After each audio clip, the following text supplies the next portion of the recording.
Bismillahirrahmanirrahim. Alhamdulillahi rabbil alamin. Wa usalli wa usallimu ala asyrafil anbiya'i wal mursalin nabiyyina Muhammad wa ala alihi wa sahbihi ajma'in wa man tabi'ahum bi ihsanin ila yaumiddin wa sallama tasliman katsira amma ba'd. Fahayakumullah bi ikhwati fillahi jami'a wa hayyikum bi tahiyyati ahli al-jannah. تحيتهم فيها السلام فالسلام عليكم ورحمة الله وبركاته.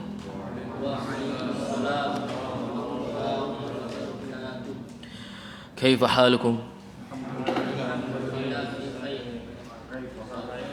الحمد لله في خير في نعم وفي عافية فنسأل الله عز وجل أن يفقهنا في الدين وأن يعلمنا ما ينفعنا وأن ينفعنا بما علمنا ويزيدنا علما نافعا وعملا صالحا إنه ولي ذلك والقادر عليه. فإن شاء الله تعالى di malam hari yang insyaallah diberkahi Allah Subhanahu wa taala, kembali kita bertemu di majlis zikir untuk mengingat Allah Subhanahu wa taala, yang mana seperti perkataan sebagian para tabi'in, para ulama salaf, para sahabat, ma yu'badullahu bi afdala minal fiqh, tidaklah Allah Subhanahu wa taala disembah lebih afdal daripada mengetahui yang diinginkan oleh Allah Subhanahu wa taala dari yang halal maupun yang haram, dan itu adalah al-fiqh, itu adalah memahami Al-Quran, memahami sunnah Nabi Muhammad SAW, mengambil kesimpulan dari ayat-ayat Allah Subhanahu wa taala, mengambil kesimpulan dari hadis-hadis Nabi SAW, fatwa-fatwa para sahabat, mengambil kesimpulan dari sumber-sumber hukum di dalam agama Islam, merupakan pondasi untuk menjadikan ibadah kita menjadi ibadah yang afdal, ibadah yang mulia, ibadah yang sesuai dengan yang diinginkan oleh Allah Subhanahu wa taala. Dan para ulama salaf, mereka itu lebih dekat dari kebenaran, lebih dekat dari kesalehan, lebih dekat dengan hayatnya Nabi Muhammad sallallahu alaihi wasallam. Mereka menukil ilmu dengan talaqi. Oleh karena itu, perkataan Al-Imam Abdullah Ibn Al-Mubarak rahimahullahu ta'ala yang harus dipegang oleh semua tulabul ilmi, yang harus kita tanamkan dalam diri kita, yang harus kita jadikan moto dalam melakukan kegiatan tulabul ilmi. Berkata Al-Imam rahimahullahu ta'ala, al-isnadu minad din fa in qila amman baqi. Agama ini dibangun dengan isnad, agama ini dibangun dengan sanad. Keilmuannya harus memiliki sanad. Mengatakan yang halal harus memiliki sanad, mengatakan yang haram harus memiliki sanad. Menyampaikan hadis Nabi Muhammad SAW pun harus jelas sanadnya, dan lain sebagainya. Agama ini diambil hukumnya dengan sanad, bukan dengan langsung mengambil begitu saja tanpa peduli dengan perkataan ulama salaf. Ini adalah jalan yang bisa menjurus kepada kehancuran. Karena kaum Khawarij, mereka para hufaz Al-Quran, akan tapi mereka menyimpang karena mereka meninggalkan pemahaman para ulama salaf. Kaum Syiah, mereka beberapa dari mereka ibadahnya mungkin lebih keras dibandingkan kita. Jidat-jidat mereka juga hitam-hitam, kaki-kaki mereka juga melepuh-melepuh. Bahkan beberapa dari mereka rela menyakiti dirinya sendiri untuk melakukan suatu ibadah yang menurut mereka itu adalah sebuah ibadah. Akan tapi mereka menyimpang. Mengapa? Karena mereka meninggalkan pemahaman para ulama salaf. Mereka langsung ingin kembali kepada Quran dan hadis, sama seperti para orang-orang yang memiliki keyakinan seperti Jabariyah, Qadariyah, dan lain sebagainya. Semua firqah-firqah yang tidak sesuai dengan ahlu sunnah wal jamaah, seperti sabda Nabi Muhammad SAW, ma ana alaihi wa ashabi, hanya satu golongan yang selamat, yang aku dan para sahabatku berada di atasnya, yang kami semua sepakat, tidak ada khilaf, khususnya dalam permasalahan akidah. Tidak ada khilaf dalam masalah akidah, bahwasanya tidak ada nabi setelah Nabi Muhammad SAW, sehingga tidak perlu menggunakan takwil-takwil yang bersumber dari merenung di sebuah gua atau bersandar di air terjun dan lain sebagainya. Hayalan yang dilakukan oleh orang-orang yang sufiyah, orang-orang yang suka dengan dongeng-dongeng, khurafat, tidak ada bukti, tidak ada dalil, tidak ada petunjuk dari ulama salaf mengenai hal-hal tersebut. Oleh karena itu insyaallah kita akan mengenal kembali sunnah-sunnah Nabi Muhammad sallallahu alaihi wasallam yang disampaikan oleh para sahabat, kemudian sampai kepada murid-murid mereka, sampai kepada para imam mazhab Abu Hanifah, Malik, Syafi'i, Ahmad rahimahumullahu taala, dan kemudian disampaikan secara generasi demi generasi tentang mengerti yang halal, yang haram, yang mustahab, yang sunnah, yang makruh, yang mubah dan lain sebagainya. Insyaallah taala kita akan melanjutkan pelajaran kita dalam membahas kitab Ar-Rawd Al-Murbi', merupakan salah satu kitab fiqih dalam mazhab Hambali. Apa itu mazhab Hambali? Mazhab Hambali maksudnya adalah mengambil hukum berdasarkan fatwa-fatwa Al-Imam Ahmad. Sebagaimana antum mengambil hukum dari fatwa-fatwa ulama, mengambil hukum dari fatwa-fatwa imam masjid di sekitar antum, maka kami pun boleh-boleh saja mengambil fatwa dari Imam Ahmad ibn Hanbal rahimahullahu taala.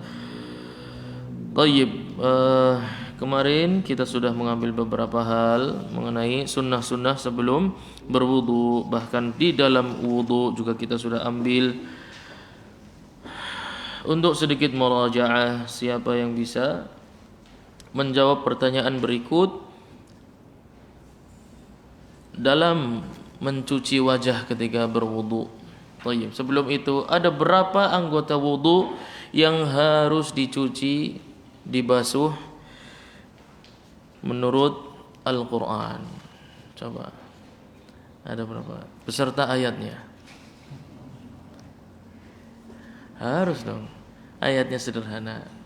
Antum harus hafal ya, ayat wudu ya. Ya ayyuhalladzina amanu idza qumtum ila sholati faghsilu wujuhakum wa aydiyakum ilal marafiqi. Marafiqi ya. Apa marafiq? Sikunya termasuk ya. Sampai siku tapi sikunya termasuk. Ilal marafiqi wamsahu bi ru'usikum wa arjulakum ilal ka'bain. Antum prakteknya bisa. Jadi menghafal ayatnya insyaallah lebih mudah karena antum sudah ada gambaran tentang masalah berwudu. Ya ayyuhalladzina amanu idza qumtum ila sholati. Kalau kalian ingin menegakkan salat, ada syarat yang harus kalian penuhi. Faghsilu wujuhakum wa aydiyakum ilal marafiq wamsahu biru'usikum wa arjulakum ilal ka'bain. Gimana? Gampang enggak? Gampang. Ngerungoknane gampang. Dihafalkan ya? Silakan yang sudah hafal siapa? Angkat tangan, kemudian jadilah contoh yang baik. Man sanna sunnatan hasanatan. Ya enggak, barang siapa yang memulai sunnah yang baik dalam agama ini, maksudnya bukan bid'ah hasanah, bukan ya. Sunnah jelas-jelas sunnah hasanah, bukan bid'ah hasanah. Maksudnya sunnah hasanah adalah yang sudah ditinggalkan atau yang tidak diketahui oleh suatu kaum bahwa itu adalah amalan sunnah. Menghafal Quran jelas disyariatkan oleh Islam. Coba siapa yang ingin memulai mempelopori sunnah menghafal Quran, satu ayat saja, ayat tentang wudu. Silakan. Angkat tangan. Jangan malu-malu. Silakan.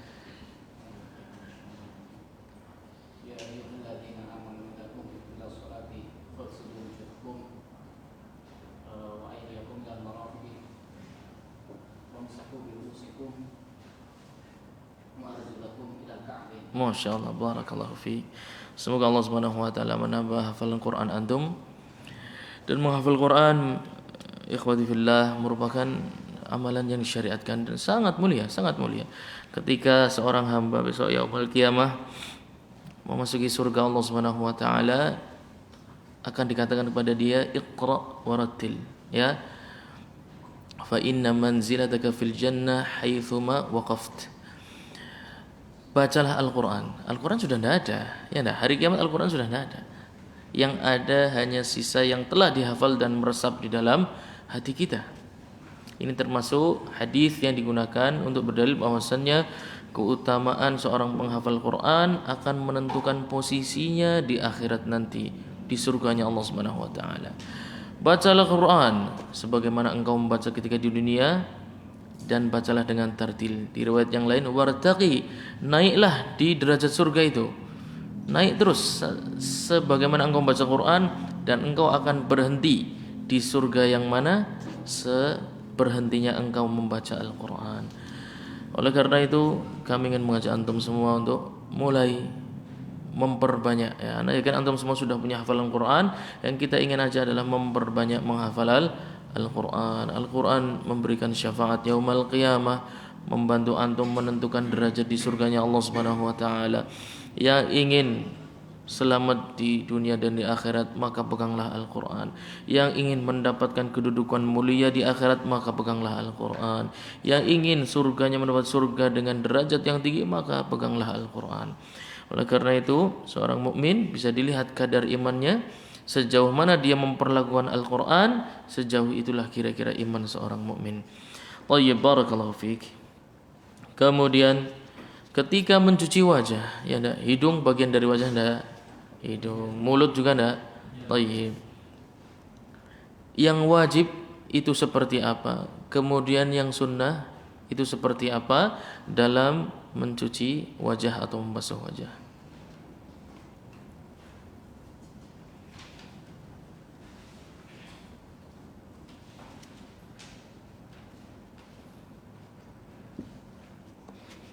Enggak ada. Silakan yang mau jawab.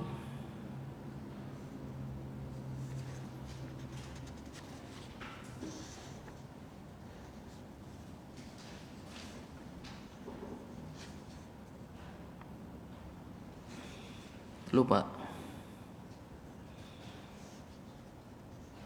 Kemarin kita sudah sampaikan urutan. Ingat enggak?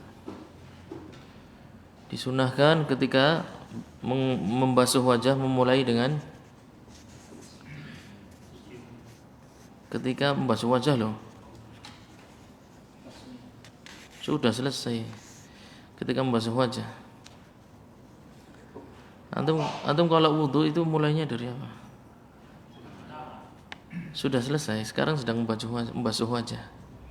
Antum kalau membasuh wajah mulainya dari mana? Dari atas ke bawah. Masya Allah, betul. Dari atas ke bawah. Coba antum ingat-ingat kalau wudu, ya, ketika membasuh wajah, antum mulai dari mana?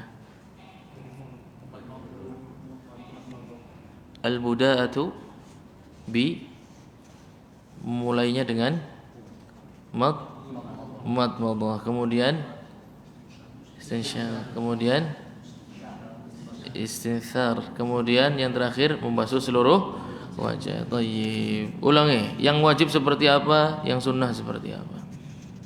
Yang wajib dalam membasuh wajah itu kadarnya sampai mana, dan sunnahnya seperti apa?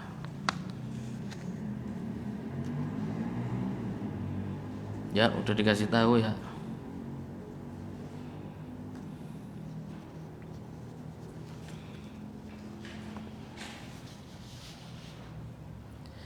Tayyib. Kalau memulai membasuh muka tidak dari madmadah dan istinsyaq, langsung pertama langsung raup, ya. Kemudian istinthar, kemudian terakhir baru madmadah. Kira-kira gimana hukumnya? Boleh, ya udah, berarti antum tahu jawabannya. Yang wajib ketika membasuh wajah apa?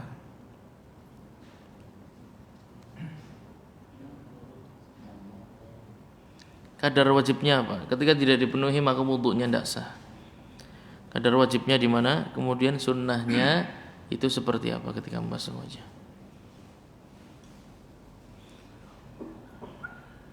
Mana? Ada yang katakan enggak? Enggak ada. Masya Allah. Tayyib, kadar wajib dalam membasuh wajah ketika berwudu.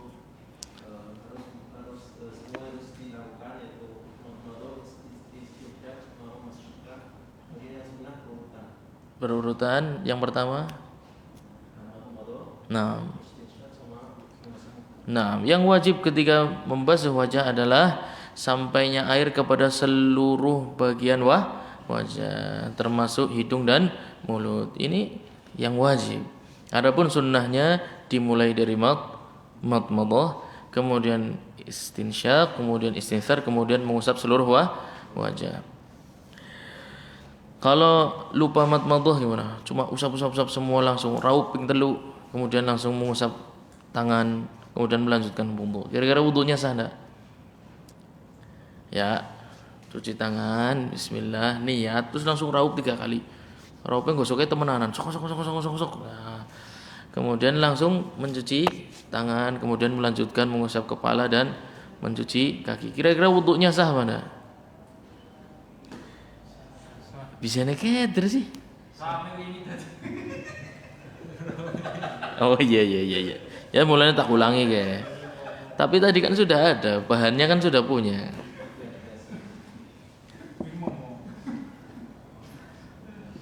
Silakan dijawab.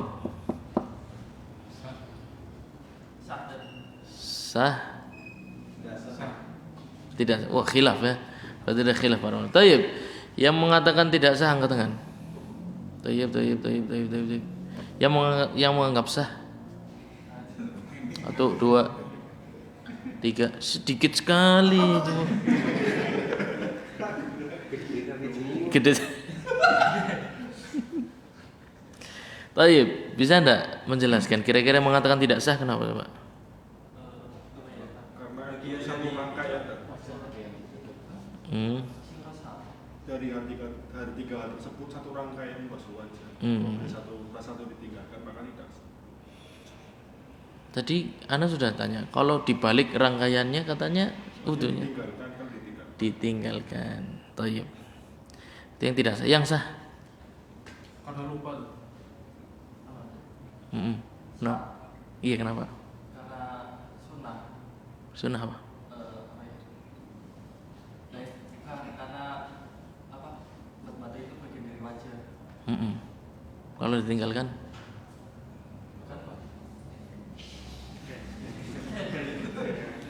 Antum paham dulu dari awal Anda sudah buka kuncinya loh.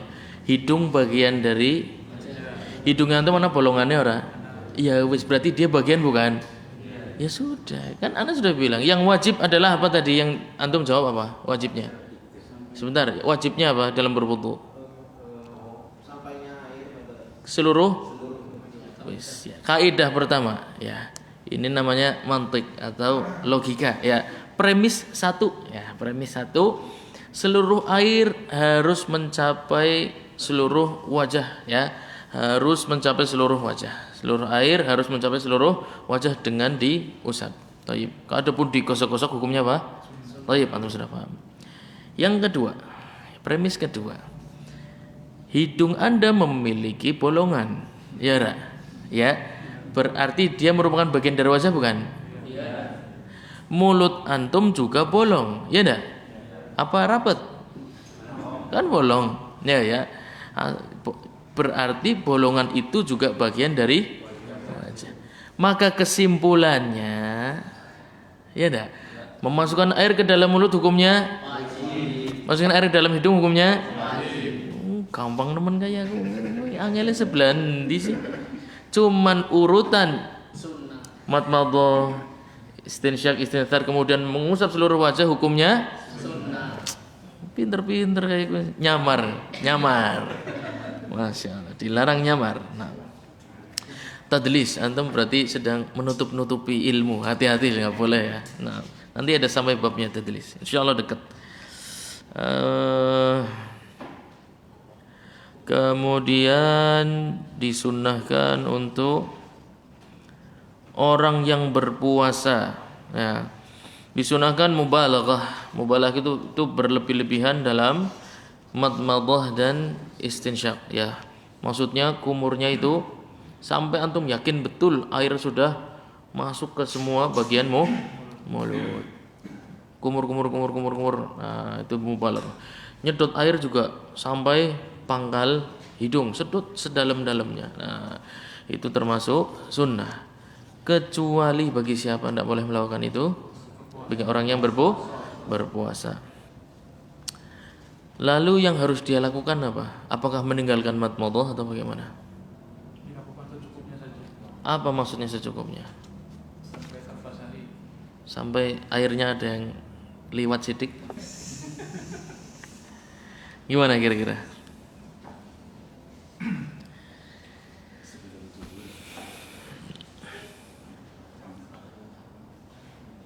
Nah, adapun maksud dari tidak mubalaghah adalah memasukkan air ke dalam mulut tapi tidak perlu diputar-putar, ya. Masukkan, sudah masuk, kemudian silahkan dibuang. Nah, itu namanya tidak mubalaghah dalam melakukan madmadah. Jadi berkumur-kumur sampai air terasa masuk di semua sela mulut, ini adalah sifat mubalaghah dalam berkumur, dan itu sunnah. Adapun orang berpuasa maka tidak perlu berkumur-kumur, ya. Masukkan air saja ke dalam mulut, kemudian silahkan dikeluarkan lagi. Adapun istinsyaq, kalau yang sunnah sampai ke pangkal hidung. Adapun yang berpuasa maka masukkan, yang penting airnya sudah masuk, silahkan dibuang, bukan ceplak kayak gue. Ya. Tetap harus dimasukkan, harus disedot, harus diseruput pakai hidung, ya. Seruput sedikit, kemudian silahkan dibuang lagi. Adapun menggosok anggota badan, menggosok wajahnya di pipi nih, ya. Antum kalau minum kan lewat mulut kan dekat sama pipi, ya. Nah, kira-kira menggosok bagian pipi ini sunnah bagi semua orang atau hanya yang tidak berpuasa saja kira-kira? Berarti yang puasa boleh juga. Kenapa kira-kira? Ya karena menggosok air tidak menyebabkan airnya meresap, ya. Baik, kita lanjutkan. Wa min sunanihi takhlilul lihya al-kathibah. Merupakan sunnah adalah memasukkan air ke dalam sela-sela janggut, tapi janggut yang apa dulu? Nah, janggut yang tebal. Apa kadar tebal? Kadar tebal adalah tidak menampakkan warna kulit, ya. Antum mengaca, makanya kemarin disunahkan melihat ke cerminnya, ndak? Salah satu faedahnya itu, antum, oh iya janggut saya misalnya warna kulitnya tampak. Nah, kalau warna kulitnya nampak maka bukan sunnah lagi. Hukumnya apa? Hukumnya wajib, karena warna kulitnya nampak. Seakan-akan antum tidak punya jenggot, seakan-akan tidak punya rambut ini. Rambut apa bulu sih namanya? Baik, antum selesaikan sendiri. Ya, seakan-akan enggak. Kalau warna kulitnya nampak, maka hukumnya wajib karena kulitnya nampak.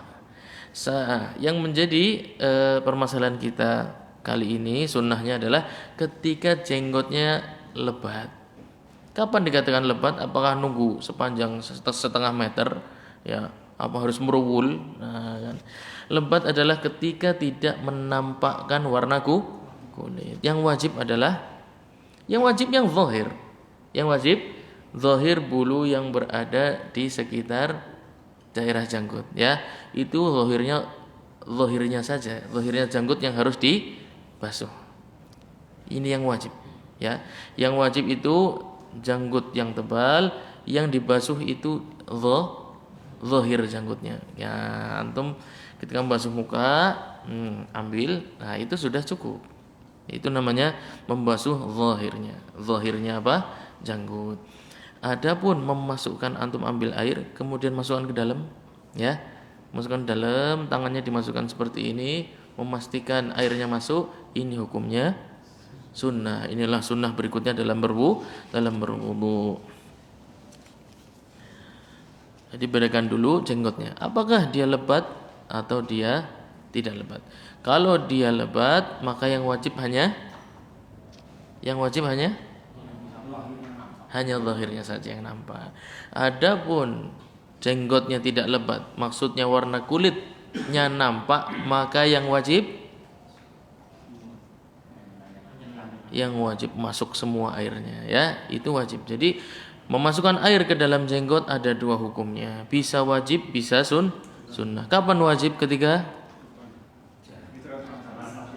nampak warna kulitnya.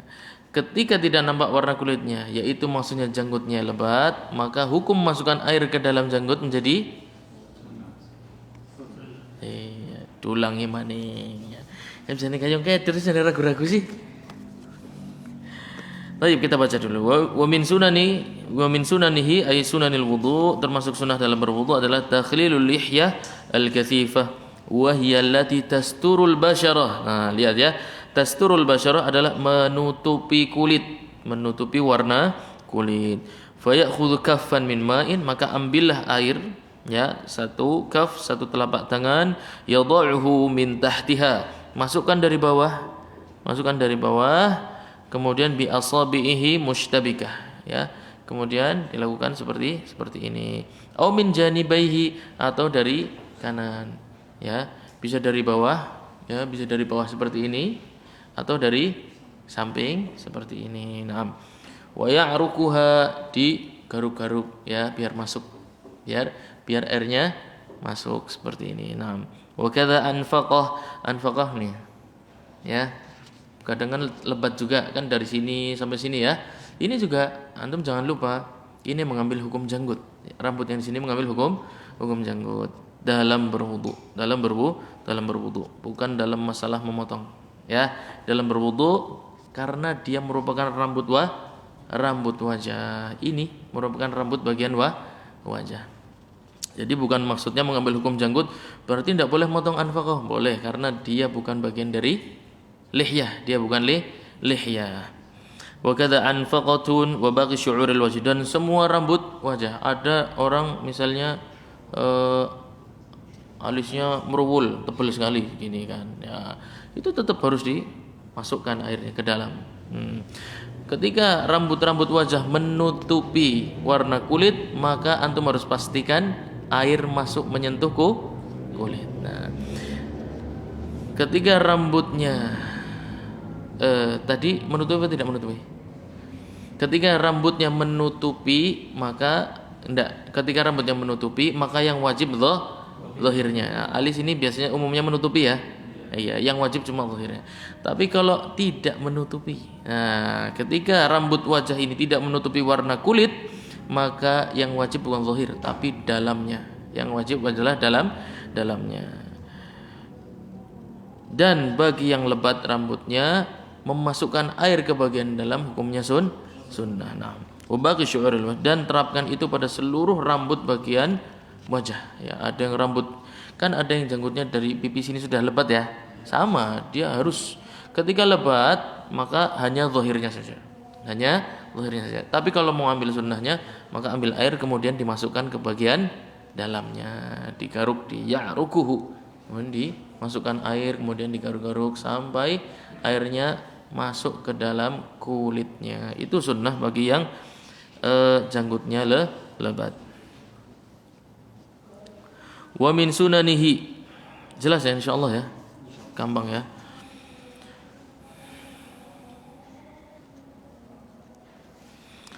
Wa min sunanihi takhlilul asabi', dan merupakan sunnah adalah merenggangkan, memasukkan air ke dalam sela-sela jari, baik tangan maupun kaki. Asabi'al yadain war rijlain, jari-jari tangan dan jari-jari kaki. Jadi yang wajib dalam membasuh tangan dan kaki adalah cukup zahirnya saja. Itu yang wajib. Ada memasukkan air ke dalam sela-sela tangan dan sela-sela kaki, hukumnya sunnah. Naam. Qala fi syarhi wa huwa fi rijlaini akad, dan di jari-jari kaki sunnahnya lebih muakkadah dibandingkan di jari-jari tangan, karena ikhtilaf dalam tashih hadisnya, ikhtilaf dalam mendhaifkan dan mensahihkan hadis yang berkaitan dengan memasukkan air ke sela-sela tangan dan sela-sela kaki. Yang memasukkan air dalam sela-sela kaki hadisnya lebih kuat, lebih kuat. Nah, wa yukhallilu asabi'a rijlaihi bi khinsiri yadihi yusra, dan membersihkan sela-sela jari kedua kakinya. Adapun jari-jari tangan dengan melakukan istibak, dengan memasukkan antara jari dan jari. Adapun kaki kira-kira gimana? Bisa enggak kayak gini? Kaki kan. Oleh karena itu butuh bantuan tangan. Nah, menggunakan khinsir. Nah, ujian maning kemarin. Ini namanya apa? Jempol. Iya bener. Sing salah sing takon ya. Bahasa Arabnya ini apa bahasa Arabnya? Ilham, ibham ya. Ibham. Kemudian ini khinsir. Kemudian aduh anak nggak enak jadi. Ya, yang tengah. Apa namanya? Wusta. Kemudian yang ini aduh susah. Bensir. Yang ini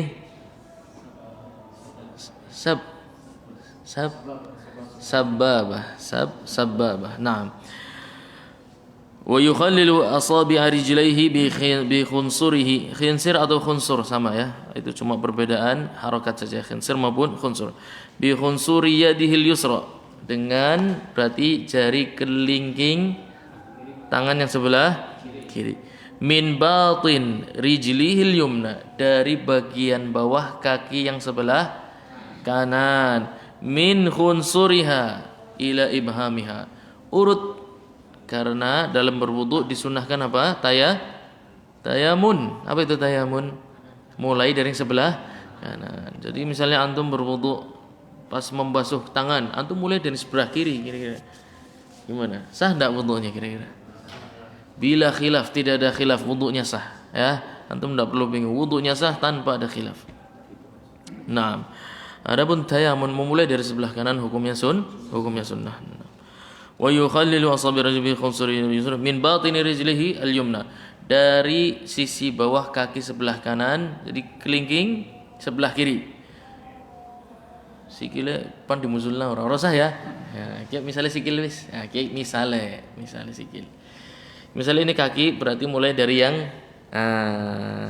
karena mulai dari sebelah kanan. Ini jari antum lakukan seperti ini ya. Masukkan airnya, kemudian yang sini, kemudian yang sini, kemudian yang sini. Urut dari khinsir menuju ibham sebelah kanan ya. Wa fil yusra bil aks. Adapun kaki sebelah kiri sama, pakainya tetap kelingking kiri ya. Tapi mulainya bukan dari jentik kiri. Mulainya dari jempol. Supaya apa? Mengambil sunnah apa? Tayamun. Jangan pakai mim ya, bukan tayamum. Tayamun. Nah. Wa asabi'a yadayhi ihdahuma bil ukhra. Adapun kedua tangan, sunnah untuk memasukkan air wudu untuk kedua tangan dengan memasukkan selayang satu dengan selayang lain seperti ini ya. Seperti ini sama. Fa in kanat aw ba'daha multasiqah saqat.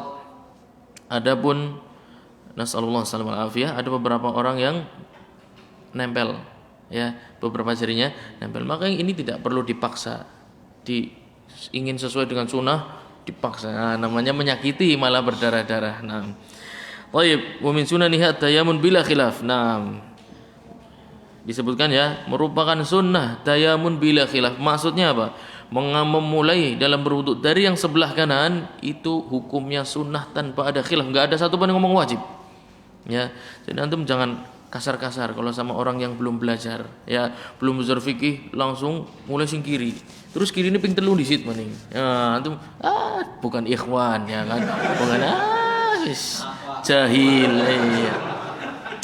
Jangan mandang sebelah mata. Iya, ini sunnah hukumnya bila khilaf. Maksudnya apa? Ketika itu dilakukan, ketika mengambil dari sebelah kanan baru kiri ditinggalkan, itu tidak membatalkan sahnya wudu. Maka antum tetap menasihati, wahai akhi, bahwasanya disunnahkan dalam berwudu untuk ngambil yang sebelah kanan dulu baru yang sebelah kiri. Bila khilaf, tanpa ada khilaf dari para ulama. Namanya berarti ijma dalil ya. Antum tidak perlu pusing-pusing. Mana dalilnya? Dalilnya ijma. Antum tanya ulama manapun. Nanti kalau antum sudah bisa baca kitab, tidak tahu tahun berapa, nanti antum buktikan sendiri ya. Antum buktikan sendiri, insyaallah dia hukumnya ijma. Adapun saya baca dari kitab Ar-Raudul Murbi, merupakan fikih Hambali. Wis rampung tugasnya antum. Kalau antum suruh ngapalin semua dalil ijma, enggak tahu antum umurnya nyampe ndak. Nah, cukup berdalil dengan ijma' dinukil oleh Imam Ahmad, selesai. Karena beliau termasuk orang yang thiqah dalam menukil ilmu. Beliau mengambil dengan talaqi, mengambil langsung, musyafahatan, beradu, ya apa? Bertemu langsung, ya bertatap muka. Nah. Wa akhdhu ma'in jadidin lil udhunaini ba'da mashi ra'sihi, dan mengambil air yang baru. Nah, ini khilaf di dalam mazhab pun khilaf. Di dalam mazhab Hanabilah permasalahan ini khilafiyah.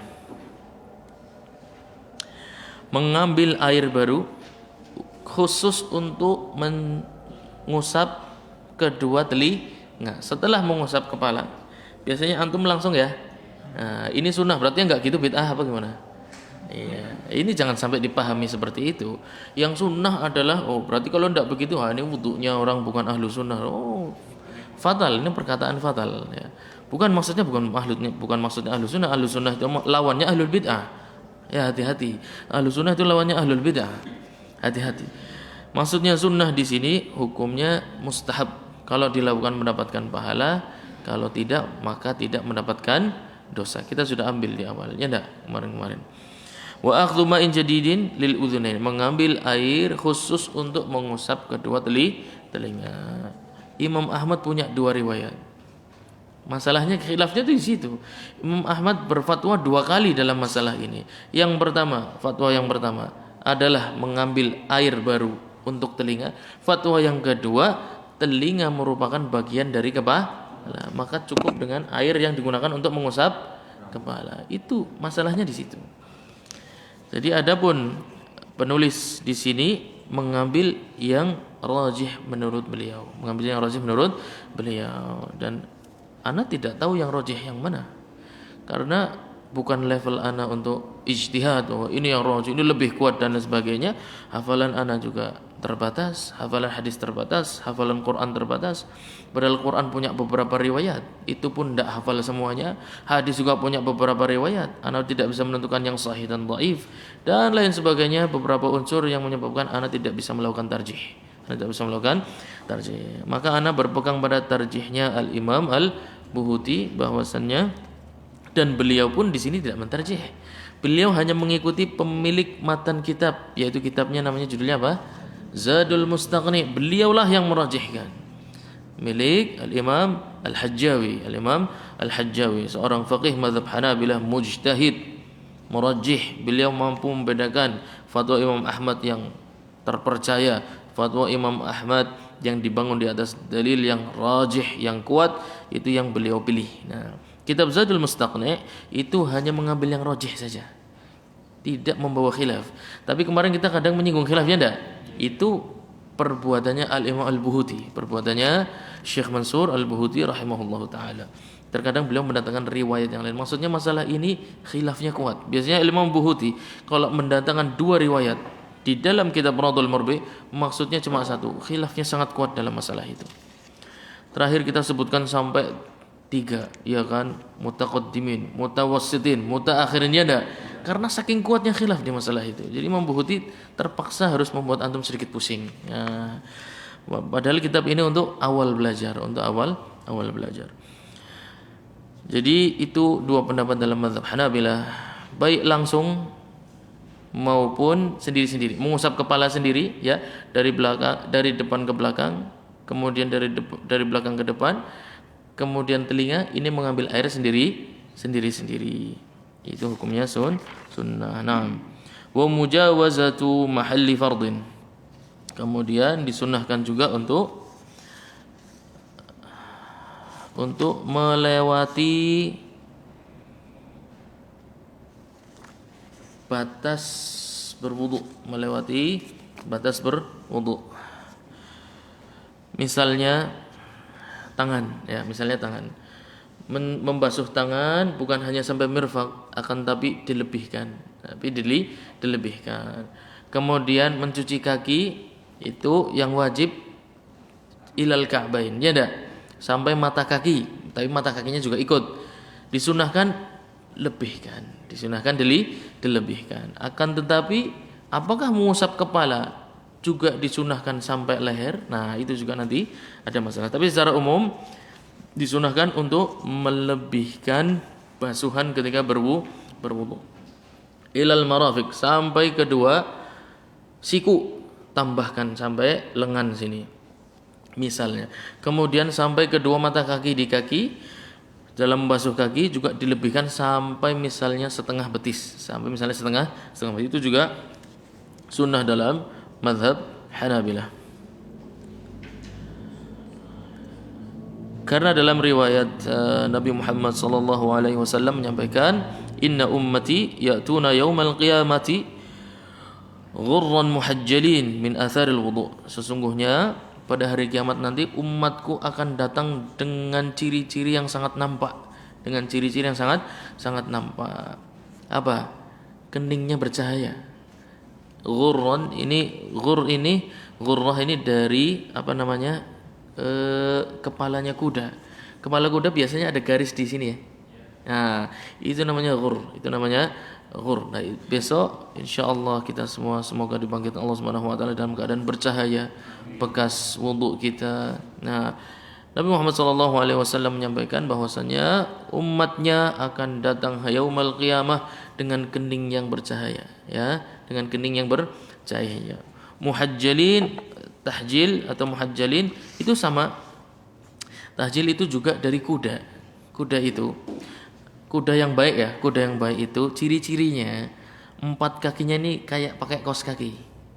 Tahu enggak tuh? Jadi misalnya warnanya coklat, tapi di 4 kakinya ini ada putihnya. Itu termasuk ciri kuda yang bagus, termasuk ciri kuda pelari yang baik dan kuat. Lah, begitulah umat Nabi Muhammad SAW, tangan dan kakinya pun akan bercahaya yaumal qiyamah, tanda dari seringnya mereka berwudu ketika hidup di dunia. Dan sahabat Abu Hurairah radhiyallahu anhu ketika membawa hadis ini mengatakan, "Faman istata'a minkum an yutila ghurratahu falyaf'al." Dan barang siapa yang mampu dari kalian untuk memperpanjang ghurrahnya, untuk memperpanjang cahayanya yaumul qiyamah, maka lakukan ketika sedang berwudu, lebihkan dari batas wudunya, dilebihkan dari batas wudunya. Nah,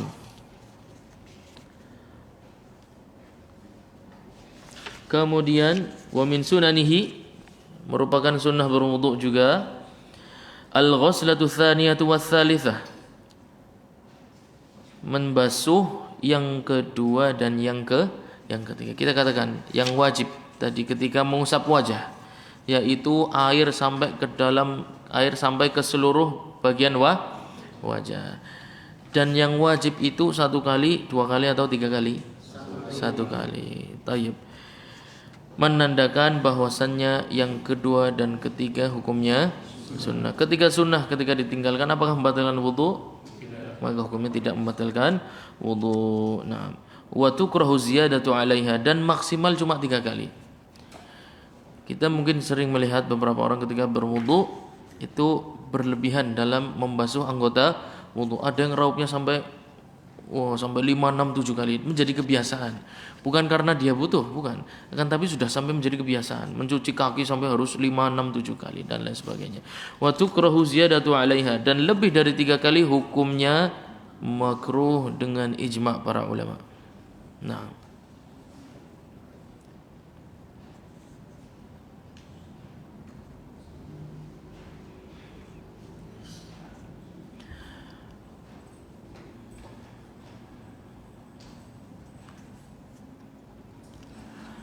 dan apabila dilakukan basuhan yang keempat, kelima, keenam, dan 7 dan seterusnya, maka pertanyaannya, apakah wudunya tetap sah atau tidak kira-kira? Kenapa? Karena dia lakukan 5, 6, 7 kali tetap saja sudah membasuh berapa kali? 1 kali. Itu yang wajib. Yang selebihnya antara sunnah dan makruh. Wa yu'malu fi 'adadil ghasalati bil aqalli, dan ketika kita dilarang membasuh sampai 4, 5 dan seterusnya. Akan tapi anggar kelalen. Nah, masalahnya anggar kelalen. Lagi wudu, karena saking semangatnya mau belajar kitab Radul Murbi, sambil wudu aja murajaah. Wah, Masya Allah. kemarin sunnah dalam madmadah dan istinsyak itu bagaimana ya? Ambil 1 kali untuk 3 kali atau ambil airnya 3 kali untuk 3 kali atau masing-masing? Madmadah sendiri airnya, istinsyak istinthar sendiri airnya. Sambil kayak gitu kelalen, anjuk basuh tangan mikir bae. Beli kelingan, yung wis ping pira ya? Aduh, padahal ping 4 ora oleh. Ya kan? Padahal ping 4 ora oleh. Di situ masalahnya. Wa yu'malu fi adadil ghasalati bil aqal. Kalau terjadi lupa dalam menggosok anggota badan, meskipun ada larangan 4 kali, 5 kali dan seterusnya, maka harus menggunakan yang paling yakin. Yang paling yakin itu yang paling sedikit. Ketika gosokan ke 3 dan 4 antum bingung, iskinya wis ping 4 apa ping 3, maka antum baru berwudu, baru menggosok berapa kali? 3 kali. Ya, enggak perlu ragu. Ketika ragu, aku ki gosok wis ping pindho apa ping 3 ya, maka antum sudah menggosok berapa kali? 2 kali. Maksudnya seperti itu. Ketika ada keraguan antara jumlah yang sedikit dan jumlah yang banyak, maksudnya antara aku sudah membasuh tangan 1 atau 2 kali, antum bingung, maka antum baru membasuh 1 kali. Yang menjadi masalah ketika 2 dan 3 atau 3 dan 4 karena mepet di larangan, ya enggak? Karena sudah mepet di larangan, yaitu di 4, 5, 6 dan seterusnya. Ketika antum ragu, ki anyung aja jauh wis ping 4. Aduh, primen ki ya. Ketika antum ragu, antum di 4 atau 3, antum maka sudah menggosok berapa kali? 3 kali. Yang keempat adalah keraguan. Keraguan. Nah, maka yang ragu-ragu tinggalkan. Wa yajuzul iqtisaru 'ala al-ghuslati al-wahidati, dan boleh ketika berwudu dengan sengaja mencukupkan untuk hanya menggosok satu kali atau membasuh hanya satu. Antum madmadah istinsyak cuma 1 kali dengan sengaja, itu enggak apa-apa, itu hukumnya boleh. Maka enggak perlu kalau antum ketemu ya kan, bukan ikhwan misalnya lagi wudu cepet temen bos sepisanan kabeh, ya orang perlu diganyami. Mungkin dia sedang buru-buru dan lain sebagainya, ada keperluan dengan orang, kita harus banyak-banyak memberikan uzur ya.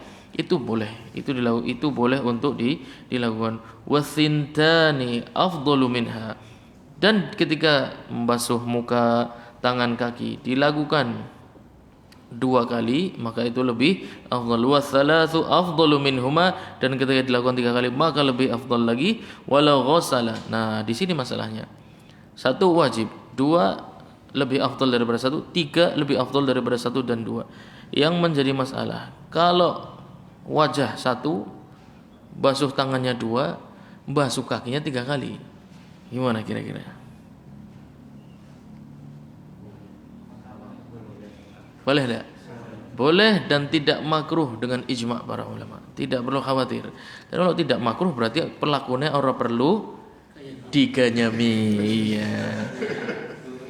Bolang-baleng ya. Set 3 kali, giliran tangan sepisan, sikil 2 kali. Antum angel maning. Orang perlu diganyami. Iya. Pertanyaannya ngajine nang ndi kan seneng kaya gitu. Kok orang perlu diganyami? Karena itu boleh dan tidak makruh sama sekali, tidak makruh ijma'. Nah. Kemudian kita sudah ambil tadi untuk melebihkan batas wudu, ya enggak? Untuk wudu melebihkan dari batasnya. Kalau cuma sampai siku maka lebihkan sampai lengan. Kalau sampai mata kaki lebihkan sampai setengah betis misalnya, seperti itu.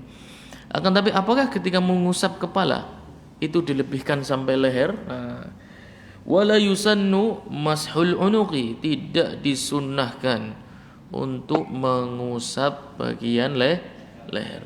Meskipun kita punya hadis tadi dari sahabat Abu Hurairah radhiyallahu anhu, akan tapi leher tidak boleh. Leher tidak boleh. Maksudnya tidak boleh, tidak disunnahkan. Nah.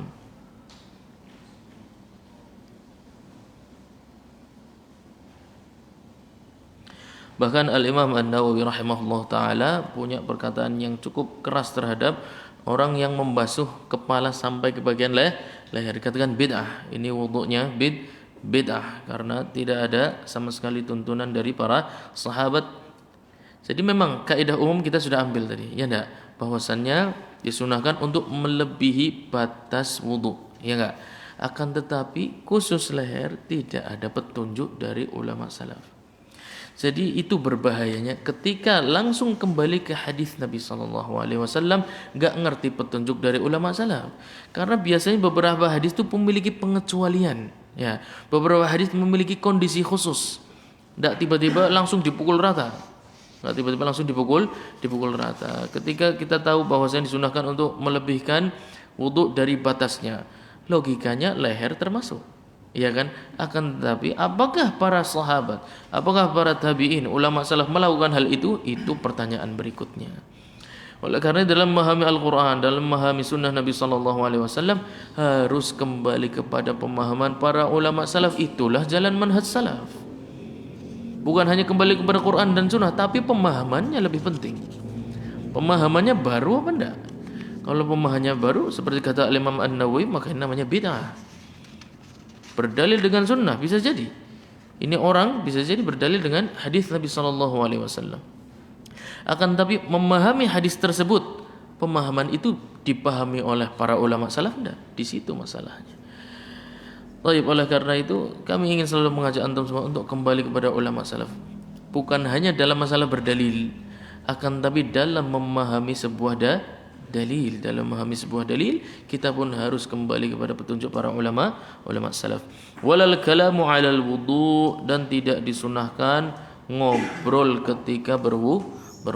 Bahkan beberapa ulama Hanabilah menganggap makruh ngobrol ketika berwudu. Nanti antum akan sampai insyaallah bahwasanya termasuk hal yang wajib dalam berwudu adalah al-muwalat. Apa itu muwalat? Ada yang tahu nama muwalat enggak?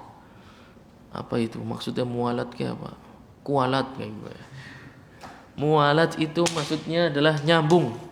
Ya, antum mencuci wajah, kemudian ngobrol di sit, medang karena cakwir teka ya. Yus majelis di sit. Lagi ngobrol, nyung kelalen mulai wudu, tak mangat maning wudu, lanjutnya langsung sing tangan ya. Baru ana telepon, ngobrol di sit. Proyek kok. Suwe ngobrol proyek kok ya. Wus.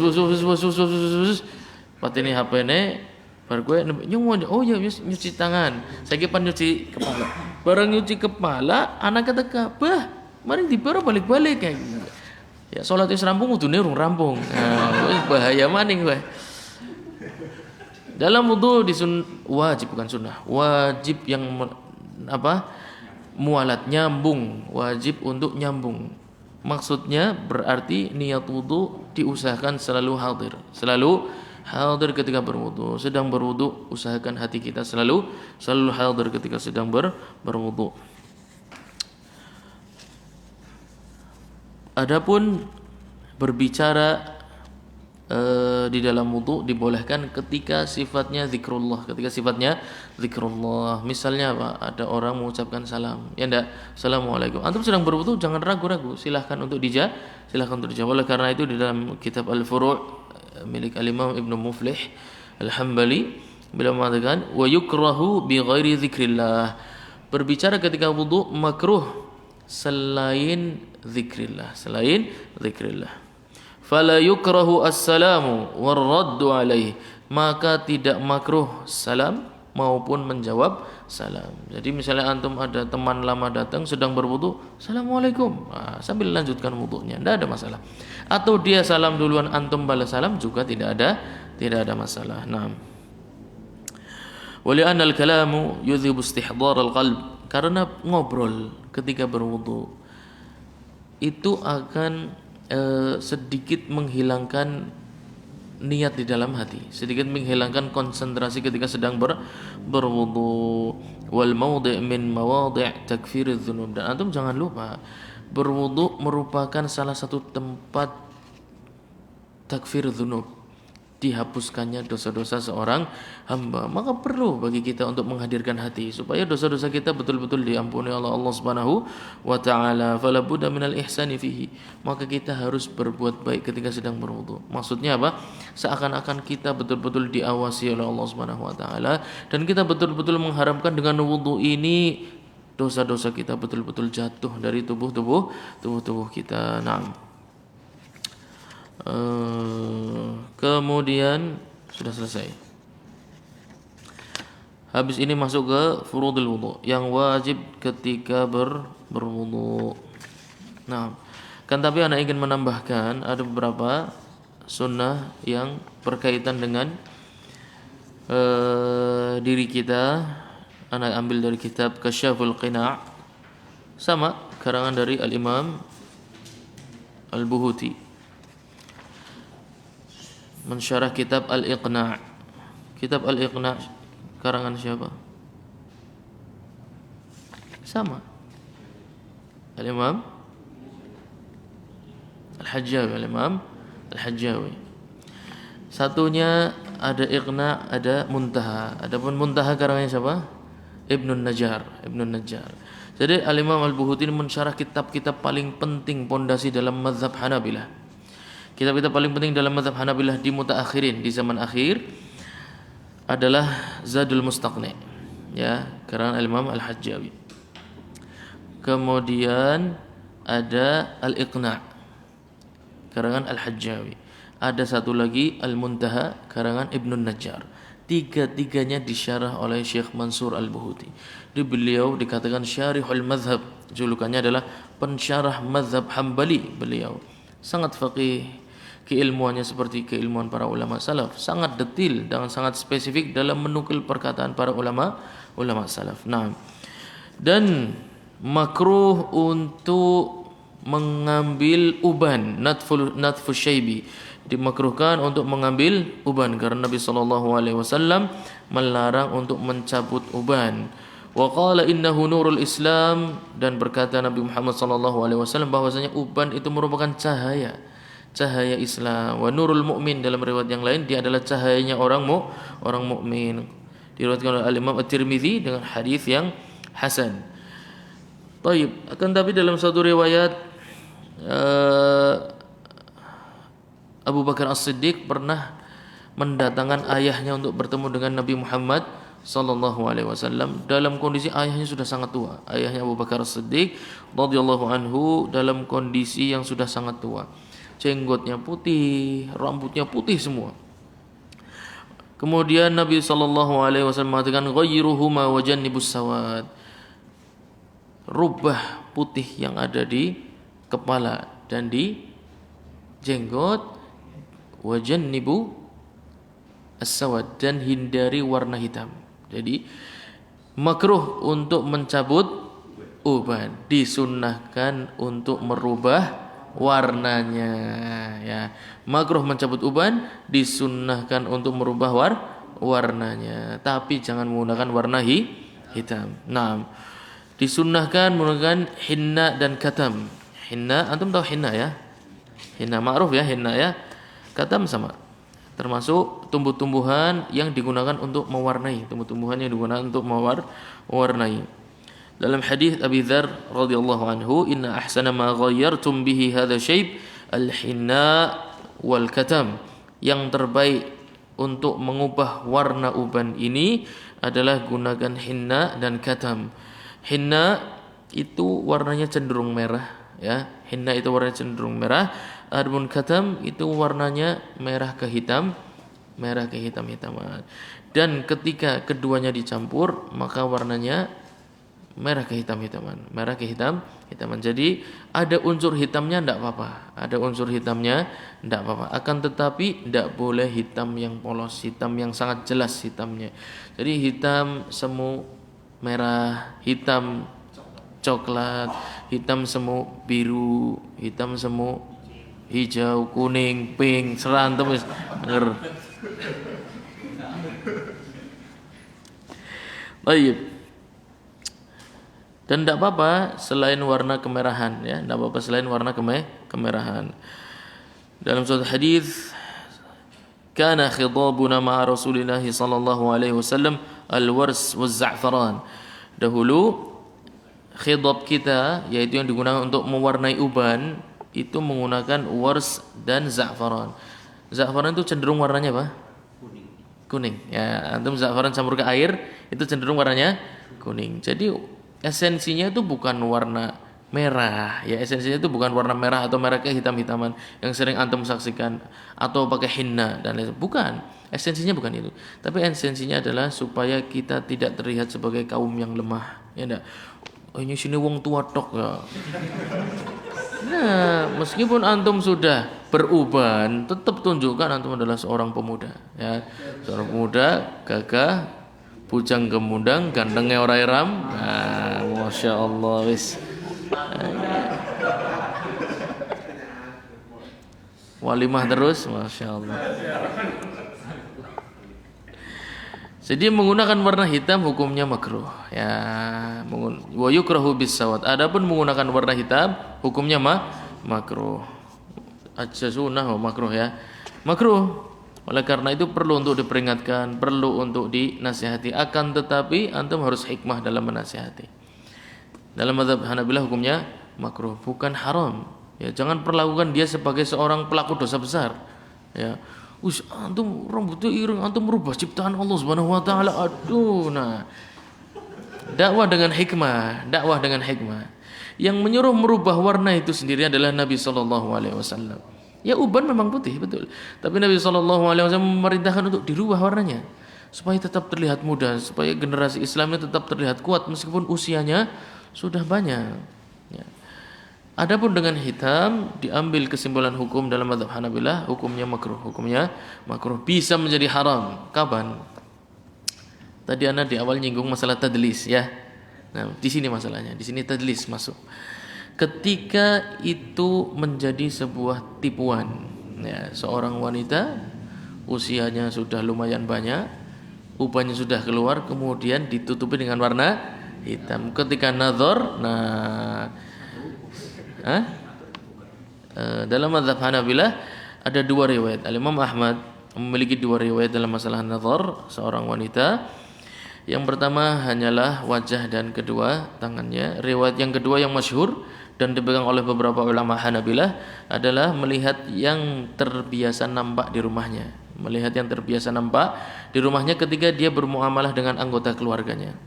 Ya, menggunakan pakaian yang biasa, berarti nampak rambutnya, ya, nampak lengannya, nampak betisnya, yang biasa.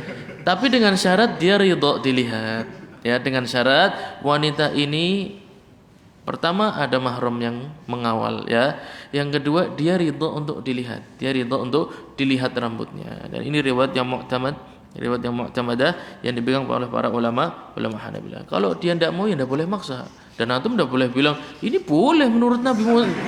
Antum tidak boleh bilang begitu. Dia tidak mau kok. Antum diusir aja boleh kan? Iya. Ini fatwa Imam Ahmad loh. Antum tidak boleh kayak gitu ya.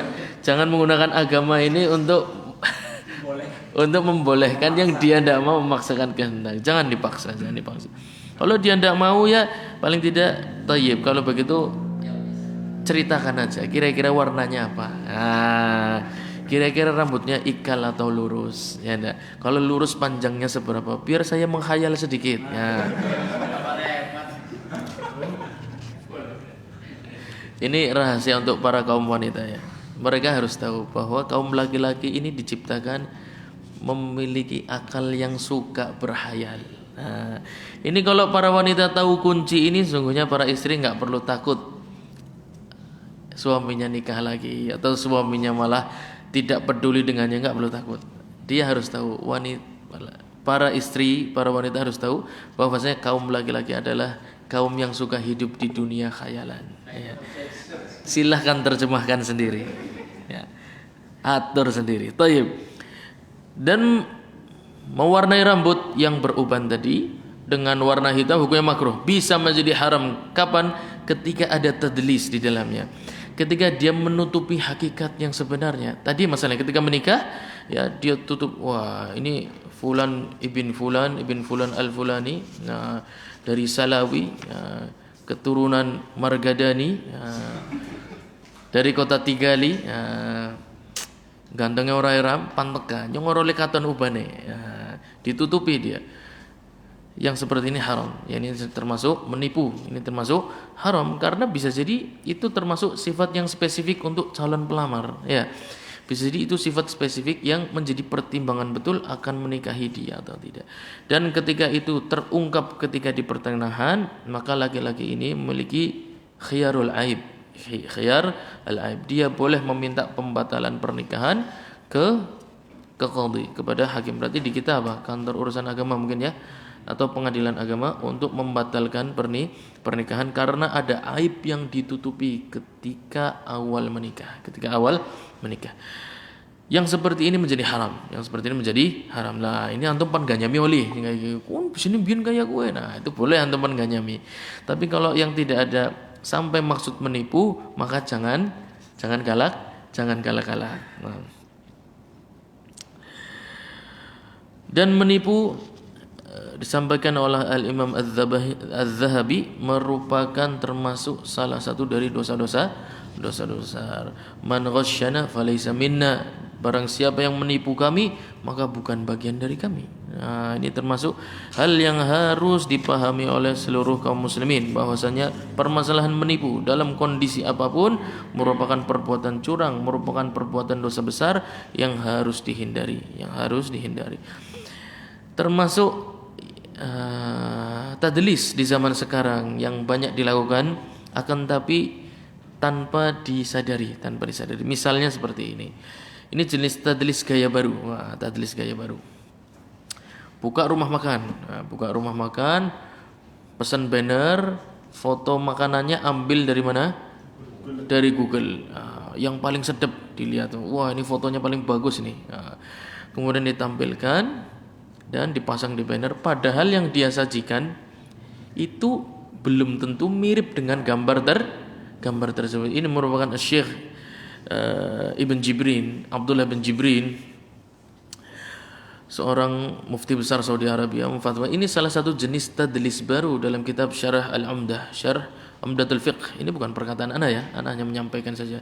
Syarah Umdatul Fiqh, beliau menyampaikan salah satu jenis tadlis gaya baru adalah menampakkan foto makanan, kemudian menjual makanan tersebut, padahal yang dia jual jauh berbeda dari yang dia tampilkan di gambar. Dan semisalnya yang seperti itu hanya salah satu contoh dan lain sebagainya. Antum bisa kiaskan ke berbagai macam. Oleh karena itu, ketika ada satu kejadian seseorang beli burger di sebuah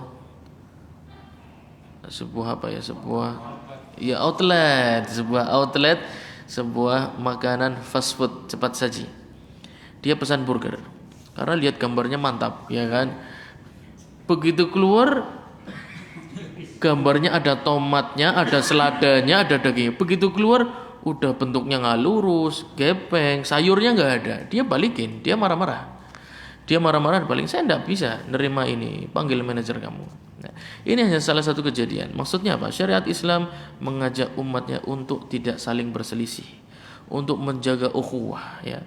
Janganlah perkara dunia ini jadi sebab kita berpecah belah, jadi sebab kita saling mencela, kemudian mulai putus persahabatan dan lain sebagainya. Tidak perlu saling menipu seperti itu. Baik, kita lanjutkan. Kemudian wa yukrahu halqu ra'sil mar'ati wa qassihi min ghairi uzrin, dan makruh bagi seorang wanita untuk menggundul rambutnya atau memotong rambutnya tanpa uzur, karena rambut wanita merupakan keperluan bagi suaminya, maslahat suaminya. Karena rata-rata seorang laki-laki, kan anak bilang tadi, hidup di dunia hayalan, ya. Jadi antum harus tahu, para wanita dan para istri harus tahu bahwasanya jangan memotong rambut kecuali dengan izin suaminya, ya, karena suami atau para laki-laki suka berhayal. Hati-hati. Nah, an Ikrimah, dari sebuah hadis dari sahabat Ikrimah radhiyallahu anhu, nah Nabi sallallahu alaihi wasallam an tahliqal mar'atu ra'saha. Nabi sallallahu alaihi wasallam melarang seorang wanita untuk menggundul rambutnya. Rawahu Tirmidzi wan Nasa'i. Wa qad yahrumu, dan bisa menjadi haram seorang wanita menggundul rambutnya, bisa menjadi haram li musibatin, ketika itu berkaitan dengan musibah yang menimpanya. Antum pernah dengar wong cukur rambut istilahnya buang apes? Iya, ya itu haram hukumnya. Mencukur rambut asalnya boleh, ya. Bukan untuk wanita, untuk seluruh orang. Mencukur rambut pada asalnya boleh. Adapun seorang wanita, kenapa sampai makruh? Karena berkaitan dengan hajat suami. Adapun tidak punya suami ya sudah. Ya, adapun tidak punya suami ya sudah, maka tidak mengapa. Akan tapi tidak boleh sampai menggunduli. Laki-laki pun sama. Kemarin kita katakan laki-laki memotong rambutnya maka boleh saja. Adapun khilaf dalam masalah menggundul ya antara boleh dan makruh. Ya, adapun motong boleh-boleh saja. Akan tetapi lihat maksudnya dulu. Lihat maksudnya. Ketika memotong karena merasa beban, silakan. Adapun motong rambut karena buang apes dan lain sebagainya merupakan sebuah ungkapan yang sudah dibahas oleh para ulama salaf. Ketika mendapatkan musibah motong rambut ya, atau menggundul rambut merupakan bentuk protes terhadap Allah Subhanahu wa taala, bentuk tidak ridha terhadap takdir Allah Subhanahu wa taala, dan itu merupakan perbuatan yang haram termasuk dosa-dosa besar. Nah, baik laki-laki maupun perempuan. Inna Rasulullah sallallahu alaihi wasallam dalam suatu hadis yang diriwayatkan oleh Imam Muslim, Inna Rasulullah sallallahu alaihi wasallam bari'un minas saliqah wal haliqah wasyaqah. Ada 3 orang yang Rasulullah sallallahu alaihi wasallam berlepas diri dari mereka. Berlepas diri sudah tidak urusan lagi. Oh, ini bahaya. Kalau Rasulullah sallallahu alaihi wasallam sudah mengatakan bari, sudah berlepas, ini bahaya. Termasuk dosa besar yang berbahaya. Bisa-bisa kita dijauhkan dari syafaatnya waliyadzubillah, bisa-bisa kita dijauhkan dari meminum dari telaga Nabi Muhammad sallallahu alaihi wasallam waliyadzubillah. Semoga Allah Subhanahu wa taala menjauhkan kita dari sifat-sifat ini. As-saliqah wal haliqah wasyaqah. Apa itu as-saliqah? As-saliqah itu orang yang kalau dapat musibah itu teriak ya. Kemudian mengeluh dengan suara yang kencang. Walah. Terus kudunya juga iki ya. Ini ketika dapat musibah bisa ana sih. Ngamuk-ngamuk, menaikkan suara karena mendapatkan musibah, termasuk perbuatan yang dilarang oleh Nabi Muhammad sallallahu alaihi wasallam. Adapun mengeluh secara biasa, ya Allah, bisa ya, ini wajar.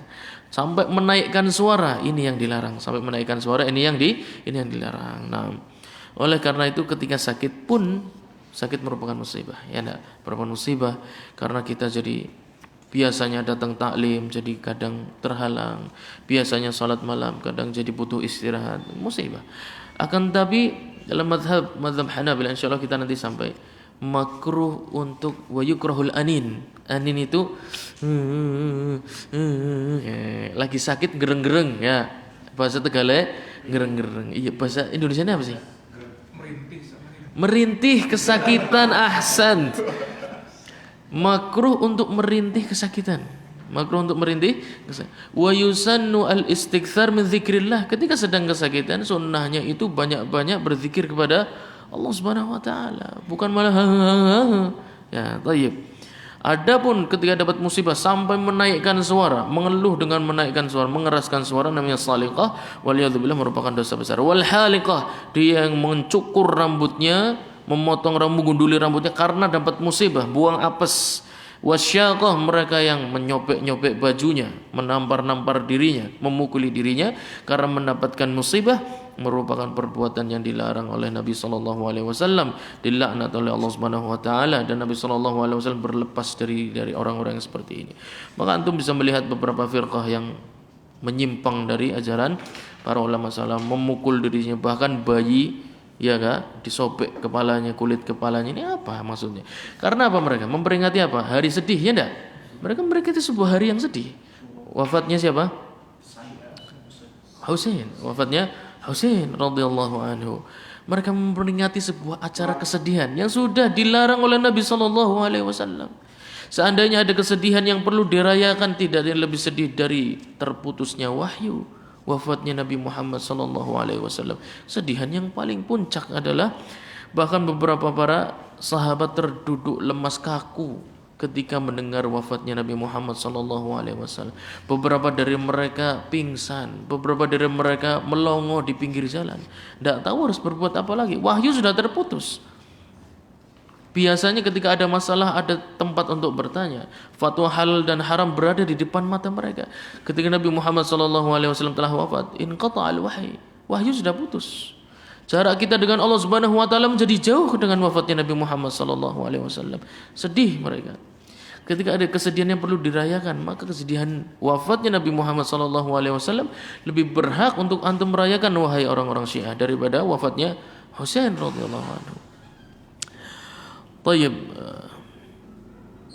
Kemudian kita kemarin sampaikan bahwasanya mencukur rambut, menggunduli rambut, ada beberapa ulama Hanabilah yang mengatakan hukumnya makruh, kita sampaikan.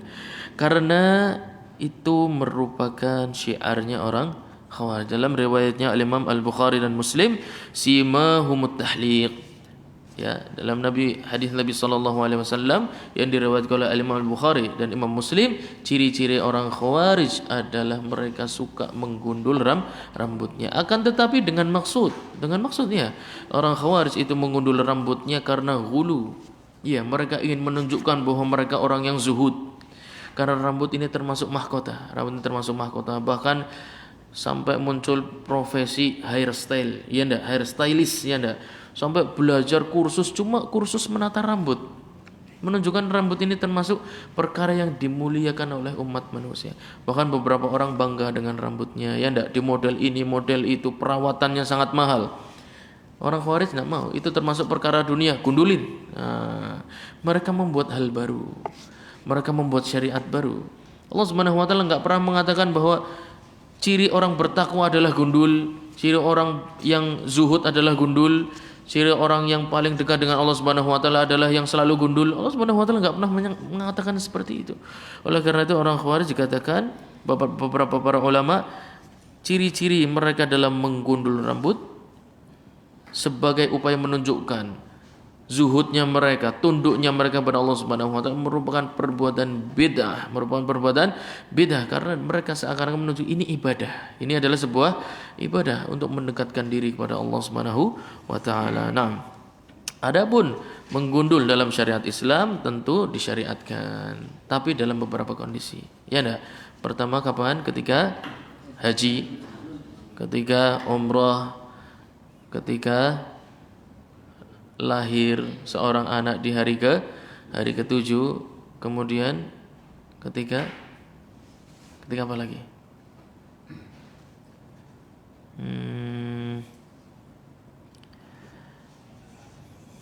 Ketika naik kelas.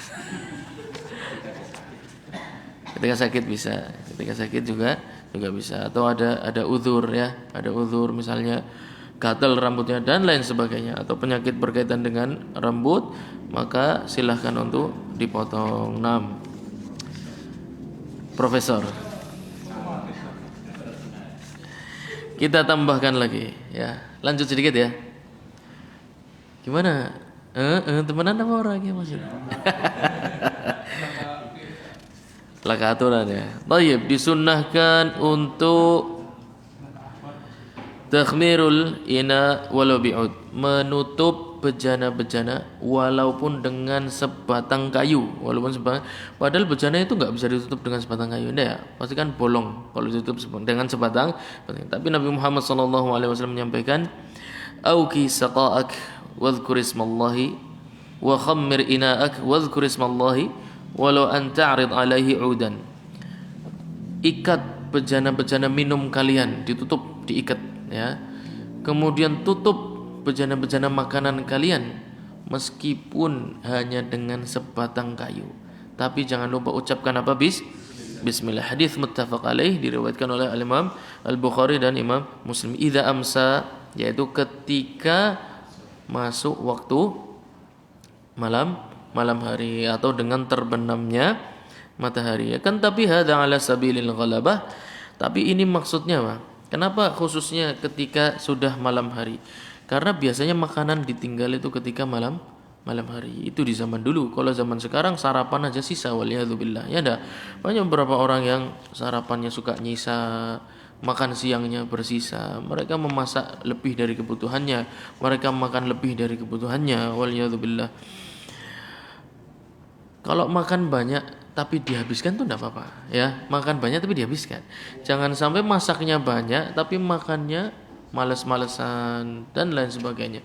Jadi ketika kondisinya seperti itu, tetap disunnahkan untuk menutup makanan meskipun pagi hari, meskipun siang hari. Adapun hadis-hadis yang berkaitan dengan waktu sore hari atau malam hari itu maksudnya karena seringnya, karena kebiasaannya makanan sisa itu di malam hari ada sisa makanan kemudian ditutup karena akan ditinggal. Nah,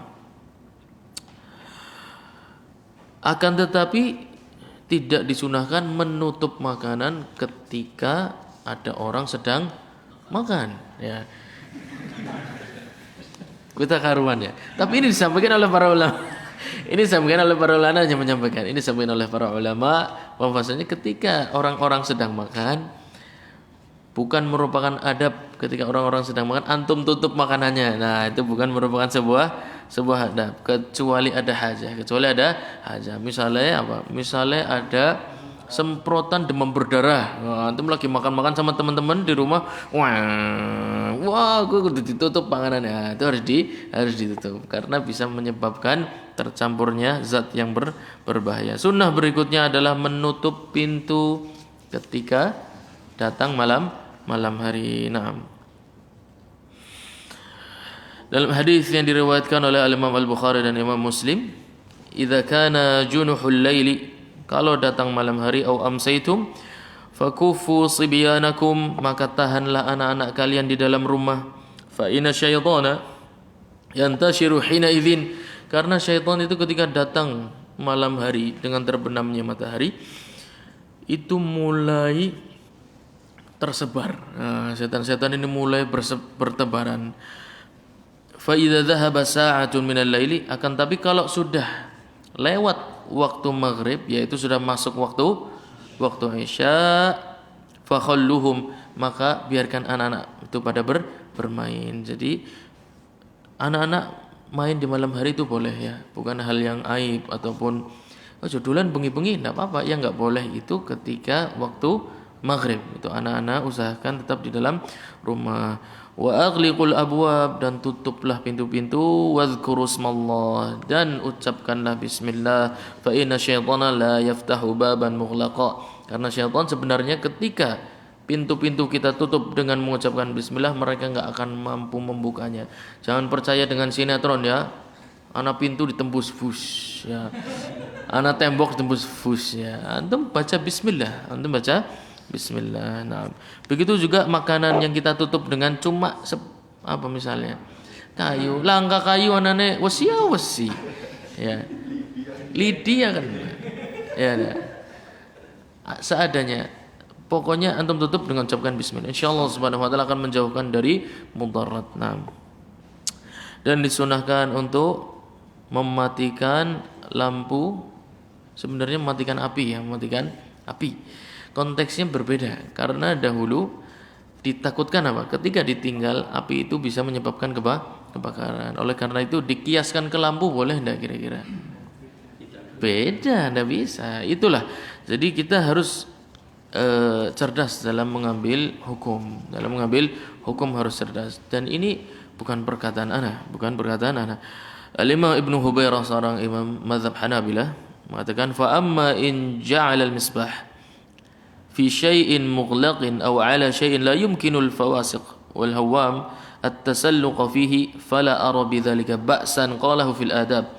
Dalam al-adab asy-syar'iyyah karangan al-Imam Ibnu Muflih rahimahullah taala menukil perkataan dari al-Imam Ibnu Hubairah bahwasannya adapun ketika misbah, yaitu alat untuk menerangi, ya, fi syai'in mughlaq, dia terkurung dalam suatu tempat yang tertutup, aman, ya, aman, tidak bisa menyebabkan terbakar. Nah, aw ala syai'in la yumkinul fawasiq, enggak mungkin ada hewan-hewan bisa nyentuh. Jadi bahayanya kan ketika tertutup. Tapi ini gampang koplak ya, gampang goyang-goyang, disundul curut, glodak, genine tiba, ya ra. Kemudian ketemu kayu, ketemu tisu. Nah, ketika aman lampu, kira-kira curut bisa nyundul-nyundul orang kira-kira.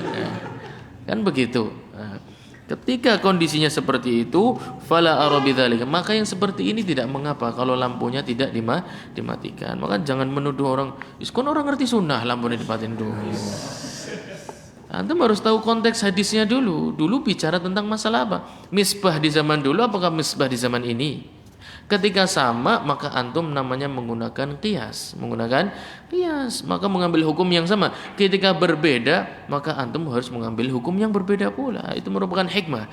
Hikmah syariat Islam dalam beberapa kitab usul fikih. Tidak membedakan hukum di antara dua benda yang sama dan membedakan hukum di antara dua benda yang berbeda. Itu hikmahnya syariat Islam. Api yang menyala dengan lampu ya memang sama-sama memiliki panas ya, sama-sama memiliki unsur panas, akan tapi itu dua hal yang berbeda. Zaman dahulu apinya itu dalam suatu wadah tapi gampang jatuh ya, kena angin bisa tiba ketepluk, kena disundul kewan bisa jatuh. Nah, itulah penyebab kebakaran.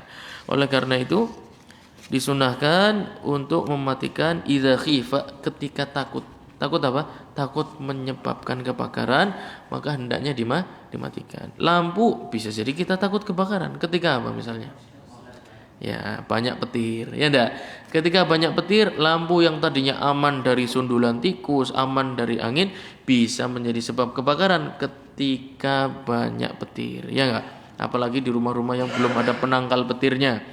Kalau sudah punya penangkal petir ya sudah, berarti rasa takutnya sudah hilang insyaallah taala. Jadi hukum itu diambil berdasarkan alasannya. Hukum itu diambil berdasarkan alasannya. Alasannya adalah ditakutkan menyebabkan kebakaran. Listrik, lampu bisa menyebabkan kebakaran, kondisinya seperti apa? Nah, seperti itu.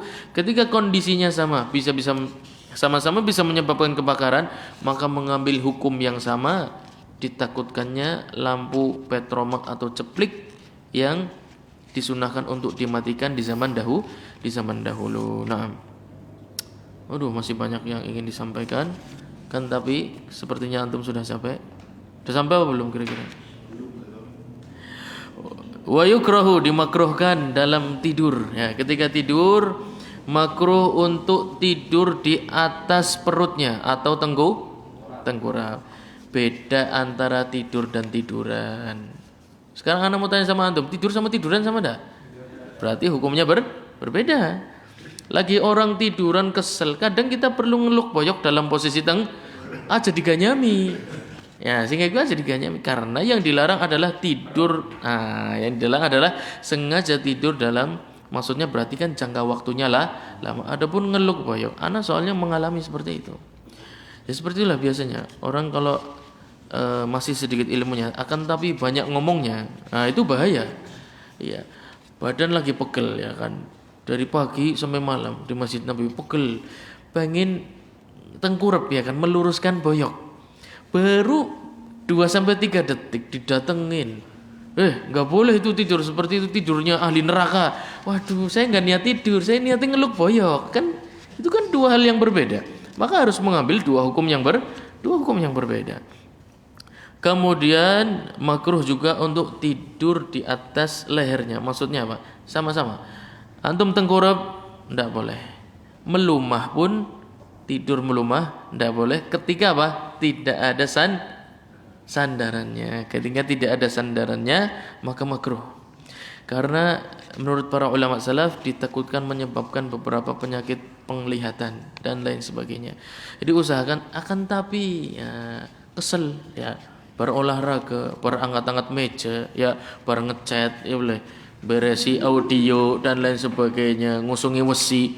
Lipain ya, 10 menit baik ya, geleleng tanpa sandaran kemudian langsung diganyami. Nah, jangan langsung diganyami karena dia tidak tidur, akan tetapi sedang tiduran. Nah, sedang tidur atau istirahat, sedang istirahat, meluruskan boyok. Yang tidak boleh itu sengaja tidur dalam kondisi tanpa sandaran, ya. Melumah tanpa sandaran tidak boleh. Tengkurap pakai sandaran, enggak pakai sandaran sama saja, juga makruh. Akan tapi dia adalah dalam kondisi tidur, ya, bukan tiduran atau sedang istirahat. Dan makruh untuk tidur setelah salat asar. Setelah salat asar. Man nama ba'dal asri, dalam satu hadis Nabi sallallahu alaihi wasallam menyampaikan, man nama ba'dal asri fakhtalasa aqluhu fala yalumanna illa nafsahu. Barang siapa yang tidur setelah salat asar kemudian akalnya berkurang, ya, jadi kurang pinter, apalane kelalenan, jadi kurang cerdas, fala yalumanna illa nafsahu, maka janganlah mencela kecuali dirinya sendiri, ya. Perbuatan yang dilarang dalam syariat Islam, hukumnya makruh, adalah tidur setelah salat asar. Adapun terjadi sekali dua makruh, kalau ada keperluan maka hukumnya menjadi mubah. Tadinya makruh, antum capek seharian, habis maghrib harus berangkat ke IC lagi, ya. Esok bareng ngasep, balik sholat asar mungkin sekitar jam 4 jam 5, ya, bar kuwi mangkat maring IC maning, ya, bar maring IC ana taklim maning bar isya, ana majelis zikir sampai tengah malam, diskusi masalah fikih dan lain sebagainya. Antum aduh kayaknya ora nyandak ya. Kok akeh ngantuk kayak. Akeh ngantuk kayak. Berarti harus istirahat dulu. Maka boleh, ya, maka dibolehkan pada asar istirahat supaya ketika datang ke majelis ilmu dalam kondisi sudah fit, ya, pikirannya sudah segar, siap untuk menerima ilmu yang bermanfaat insyaallah taala. Dimakruhkan juga untuk tidur setelah salat al-fajr. Li'annahu waqtu qasamil arzaq, karena itu waktu terbaginya rizki kepada hamba-hamba Allah Subhanahu wa taala. Oleh karena itu Nabi Muhammad sallallahu alaihi wasallam, innama burikat ummati fi bukurihim, ya. Umatku ini diberkahi di pagi hari mereka. Carilah rizki di pagi hari. Dan rizki di pagi hari itu bisa dimulai dengan membaca Al-Quran, menghafal Al-Quran. Karena Allah Subhanahu wa taala, walau anna ahlal qura amanu wattaqau la fatahna alaihim barakatim minas sama'i wal ard. Allah Subhanahu wa taala berfirman, kalau penduduk suatu kaum itu beriman, bertakwa, kita akan buka rizkinya. Jadi kalau mencari si rizki, itu enggak perlu kader. Antum jadi hamba yang beriman, jadi hamba yang bertakwa, insyaallah Allah Subhanahu wa taala akan tunjukkan jalannya. Tapi jangan diiringi dengan nyongpan ibadah bae ora usah ngasab, engko teka dewek. Mengambil asbab itu juga perintah, ya enggak? Mengambil asbab seperti surat Al-Jumu'ah, fa idza qadaytumus salata fantashiru fil ardi. Kalau sudah selesai salat Jumat, maka sana cari lagi rezeki Allah Subhanahu wa taala. Bertebaranlah mencari rezekinya Allah Subhanahu wa taala. Oleh karena itu, mencari rezeki itu merupakan perintah.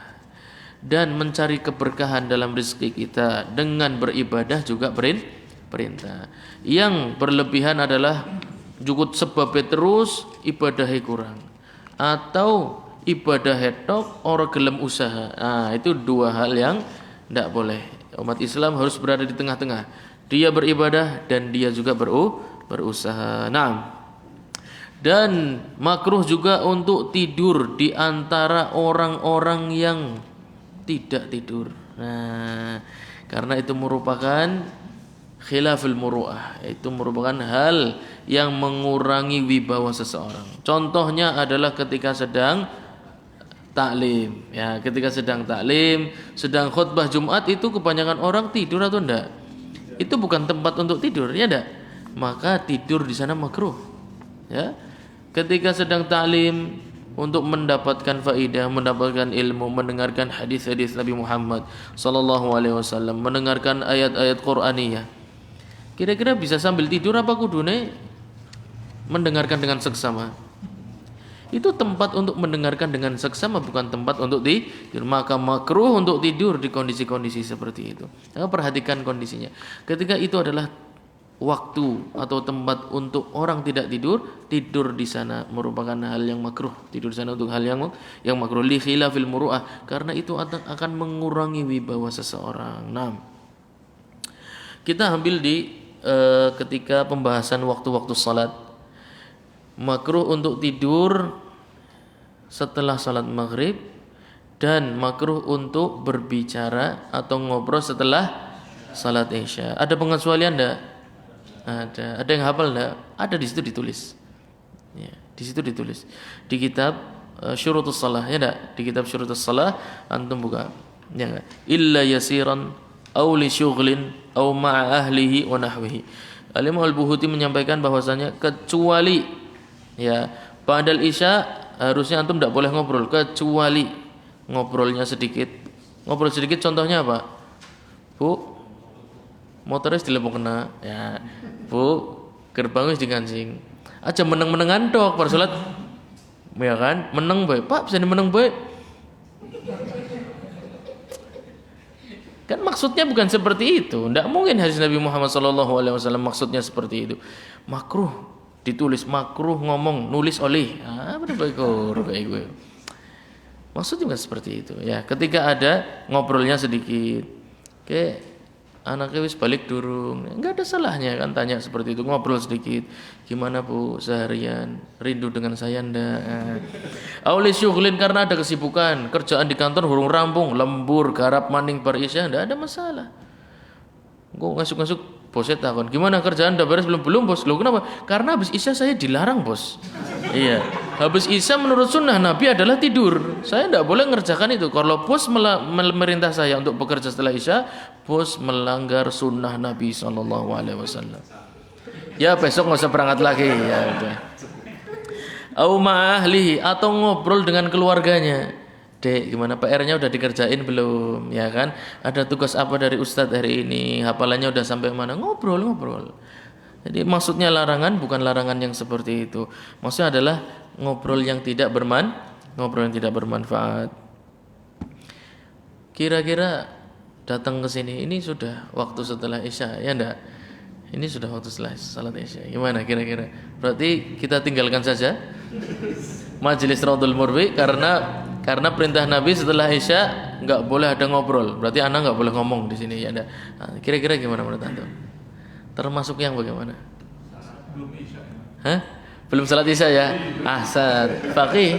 Faqih itu selalu menang. Ya, faqih itu selalu menemukan jalan keluar.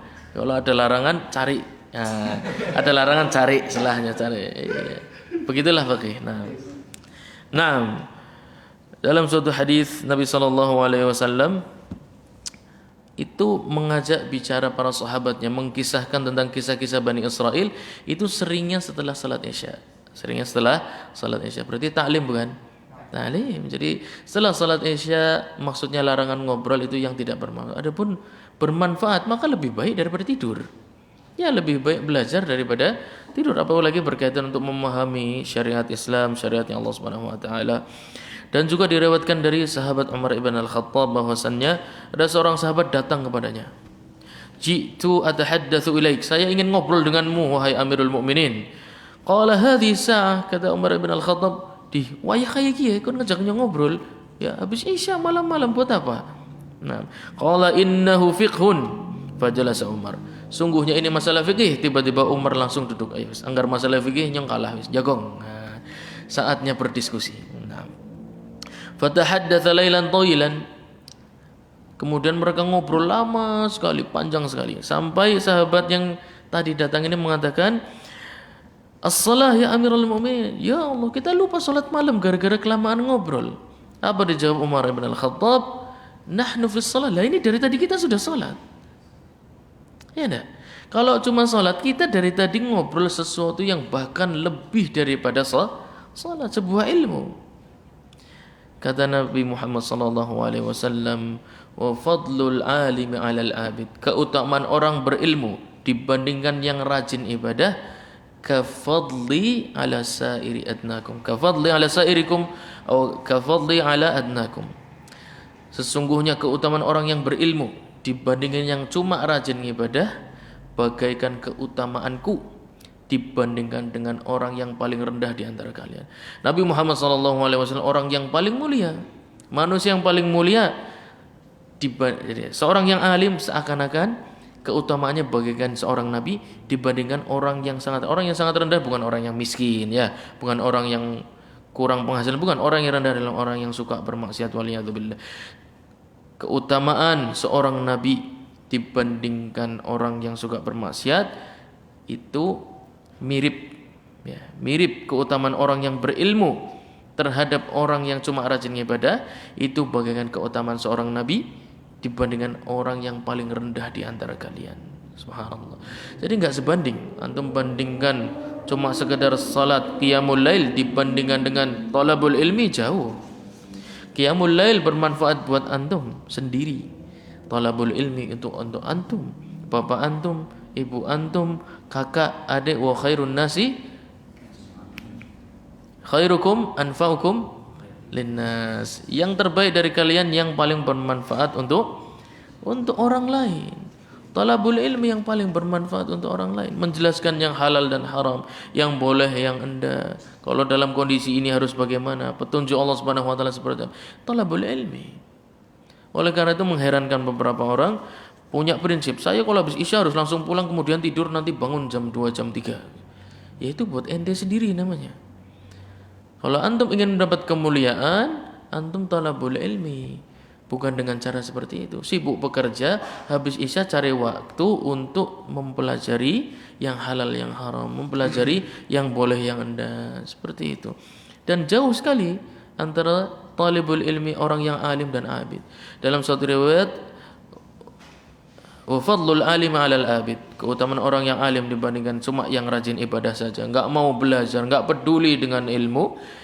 Kal qamari. Kafadlil qamari ala sairil kawakib. Sebagaimana keutamaannya rembulan dibandingkan dengan seluruh bintang-bintang. Antum coba, rembulan tertutup awan, mau bintangnya ada jutaan, enggak ada artinya, gelap. Begitu rembulan muncul menjadi terang. Itulah keutamaan seorang alim. Oleh karena itu Umar bin Al-Khattab heran, kenapa antum ingin menghentikan obrolan tentang fikih ini hanya untuk menegakkan salat? Kita dari tadi melakukan hal yang lebih afdol daripada salat. Oleh karena itu ketika antum talabul ilmi mungkin sampai jam 10 malam, sampai jam 11 malam, enggak perlu ada kekhawatiran enggak bisa bangun malam. Antum sudah melakukan qiyamul lail. Antum melakukan yang lebih afdol daripada salat qiyamul lail. Antum melakukan talabul ilmi. Oleh karena itu misalnya enggak mampu bangun malam, segerakan witirnya sebelum tidur, segerakan witir, kemudian bangun ketika azan berkumandang, enggak ada masalah. Tidak lebih utama mereka yang meninggalkan talabul ilmi setelah salat isya, kemudian sengaja bangunnya jam 2, jam 3 cuma untuk salat malam, kemudian dengan sengaja meninggalkan talabul ilmi yang sampai jam 10, jam 11 malam, mereka tidak lebih utama daripada yang mengejar talabul ilmi meskipun dengan meninggalkan qiyamul lail. Akan tapi kalau bisa menggabungkan keduanya maka itu lebih baik. Maka itu lebih baik. Adapun mepet tenagane pas-pasan, waktune pas-pasan, sangune pas-pasan, semuanya serba pas-pasan. Kalau harus memilih, maka talabul ilmi terlalu jauh jika harus dibandingkan dengan sekedar menegakkan salat qiyamul lail. Dan Nabi SAW menyampaikan, wa innamal ulama'u warathatul anbiya. Nabi SAW mengatakan yang derajatnya sangat dekat denganku, hampir sampai derajatnya para nabi adalah para ulama ahlul ilmi.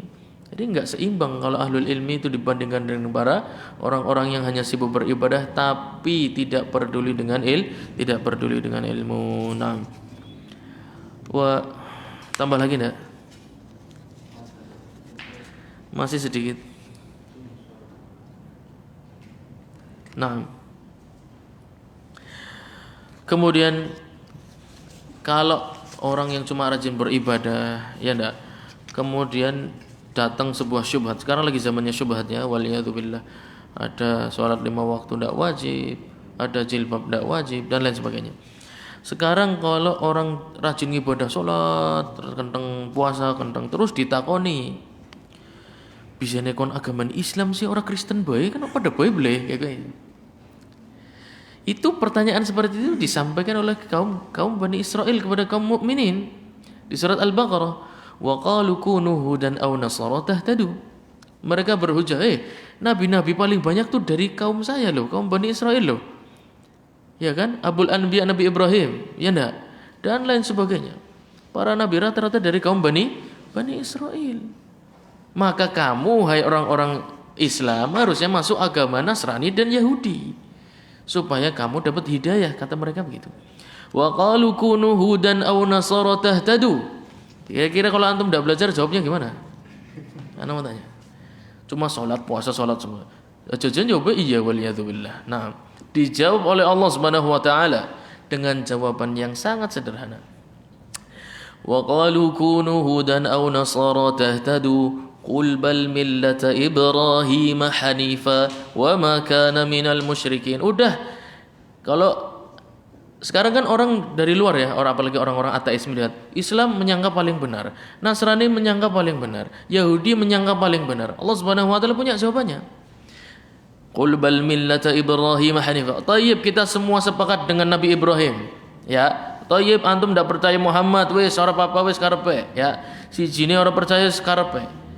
Tapi antum semua sepakat dengan kenabiannya Nabi Ibrahim, benar enggak? Yahudi sepakat, Nasrani sepakat, kita juga sepakat.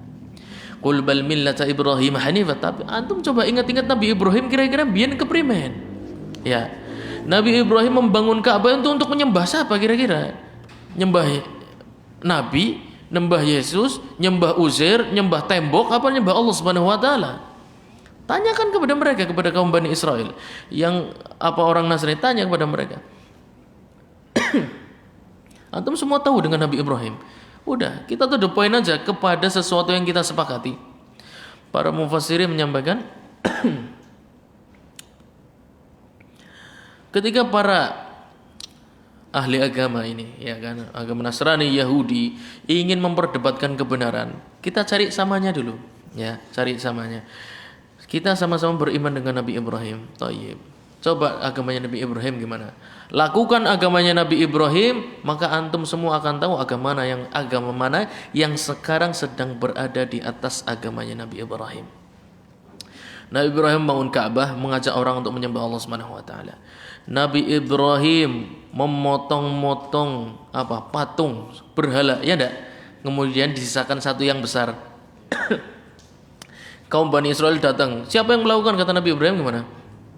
Tanya yang gede tuh, siapa tahu bisa jawab. Enggak bisa ngomong kayak gue. Enggak bisa ngomong bukan bisa jawab, ya kan? Kisah-kisah seperti itu kaum Bani Israel tahu semua, sudah. Oleh karena itu antum laksanakan agamanya Nabi Ibrahim, ya. Kemudian antum akan nilai agama mana yang paling mendekati agama Nabi Ibrahim. Udah gitu aja. Qul bal millata Ibrahim hanifa wa ma kana minal musyrikin. Nabi Ibrahim itu bukan orang musyrik. Mereka enggak nyembah patung, mereka enggak nyembah salib, mereka enggak nyembah tembok, mereka enggak mengangkat anak untuk Allah Subhanahu wa taala. Yahudi mengangkat Uzair, ya enggak? Kaum Nasrani mengangkat siapa? Yesus dan lain sebagainya sebagai anak Tuhan. Nabi Ibrahim tidak pernah menyuruh mengangkat anak untuk Allah Subhanahu wa taala. Kembalikan agama ini kepada agamanya Nabi Ibrahim aja. Dah itu aja jawabannya.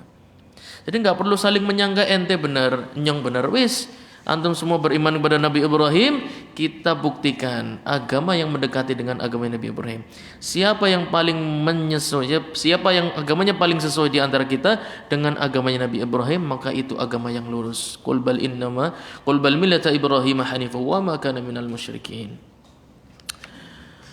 Tayyib, insyaallah pertemuan kita malam ini cukup lama. Semoga Allah Subhanahu wa taala melanjutkan kenikmatan ini, kenikmatan majlis ilmu. Nabi SAW menyampaikan, "Idza marartum bi riyadil jannah farta'u." Kata Nabi SAW, kalau kalian melewati taman surga, maka masuk bersenang-senanglah di dalamnya. Masuk dan bersenang-senanglah di dalamnya. Qalu, "Wa ma riyadul jannah ya Rasulullah?" Taman surga apa di dunia ini ya Rasulullah? Qala hilaquz dzikr. Itu adalah halaqah-halaqah yang diisi untuk memahami Al-Quran, diisi untuk memahami sunnah Nabi SAW, untuk mengerti yang halal dan haram, mengerti petunjuk Allah Subhanahu Wa Taala, mengerti petunjuk Nabi SAW. Itu adalah taman-taman surga. Maka semoga Allah Subhanahu Wa Taala melanjutkan kenikmatan ini ila yaumil qiyamah insyaallah taala, dan semoga Allah Subhanahu wa taala mengumpulkan kita semua di surganya bertentangan dengan Nabi Muhammad sallallahu alaihi wasallam. Subhanakallahumma wa bihamdika asyhadu an la ilaha illa anta astaghfiruka wa atubu ilaik. Wassalamu alaikum warahmatullahi wabarakatuh.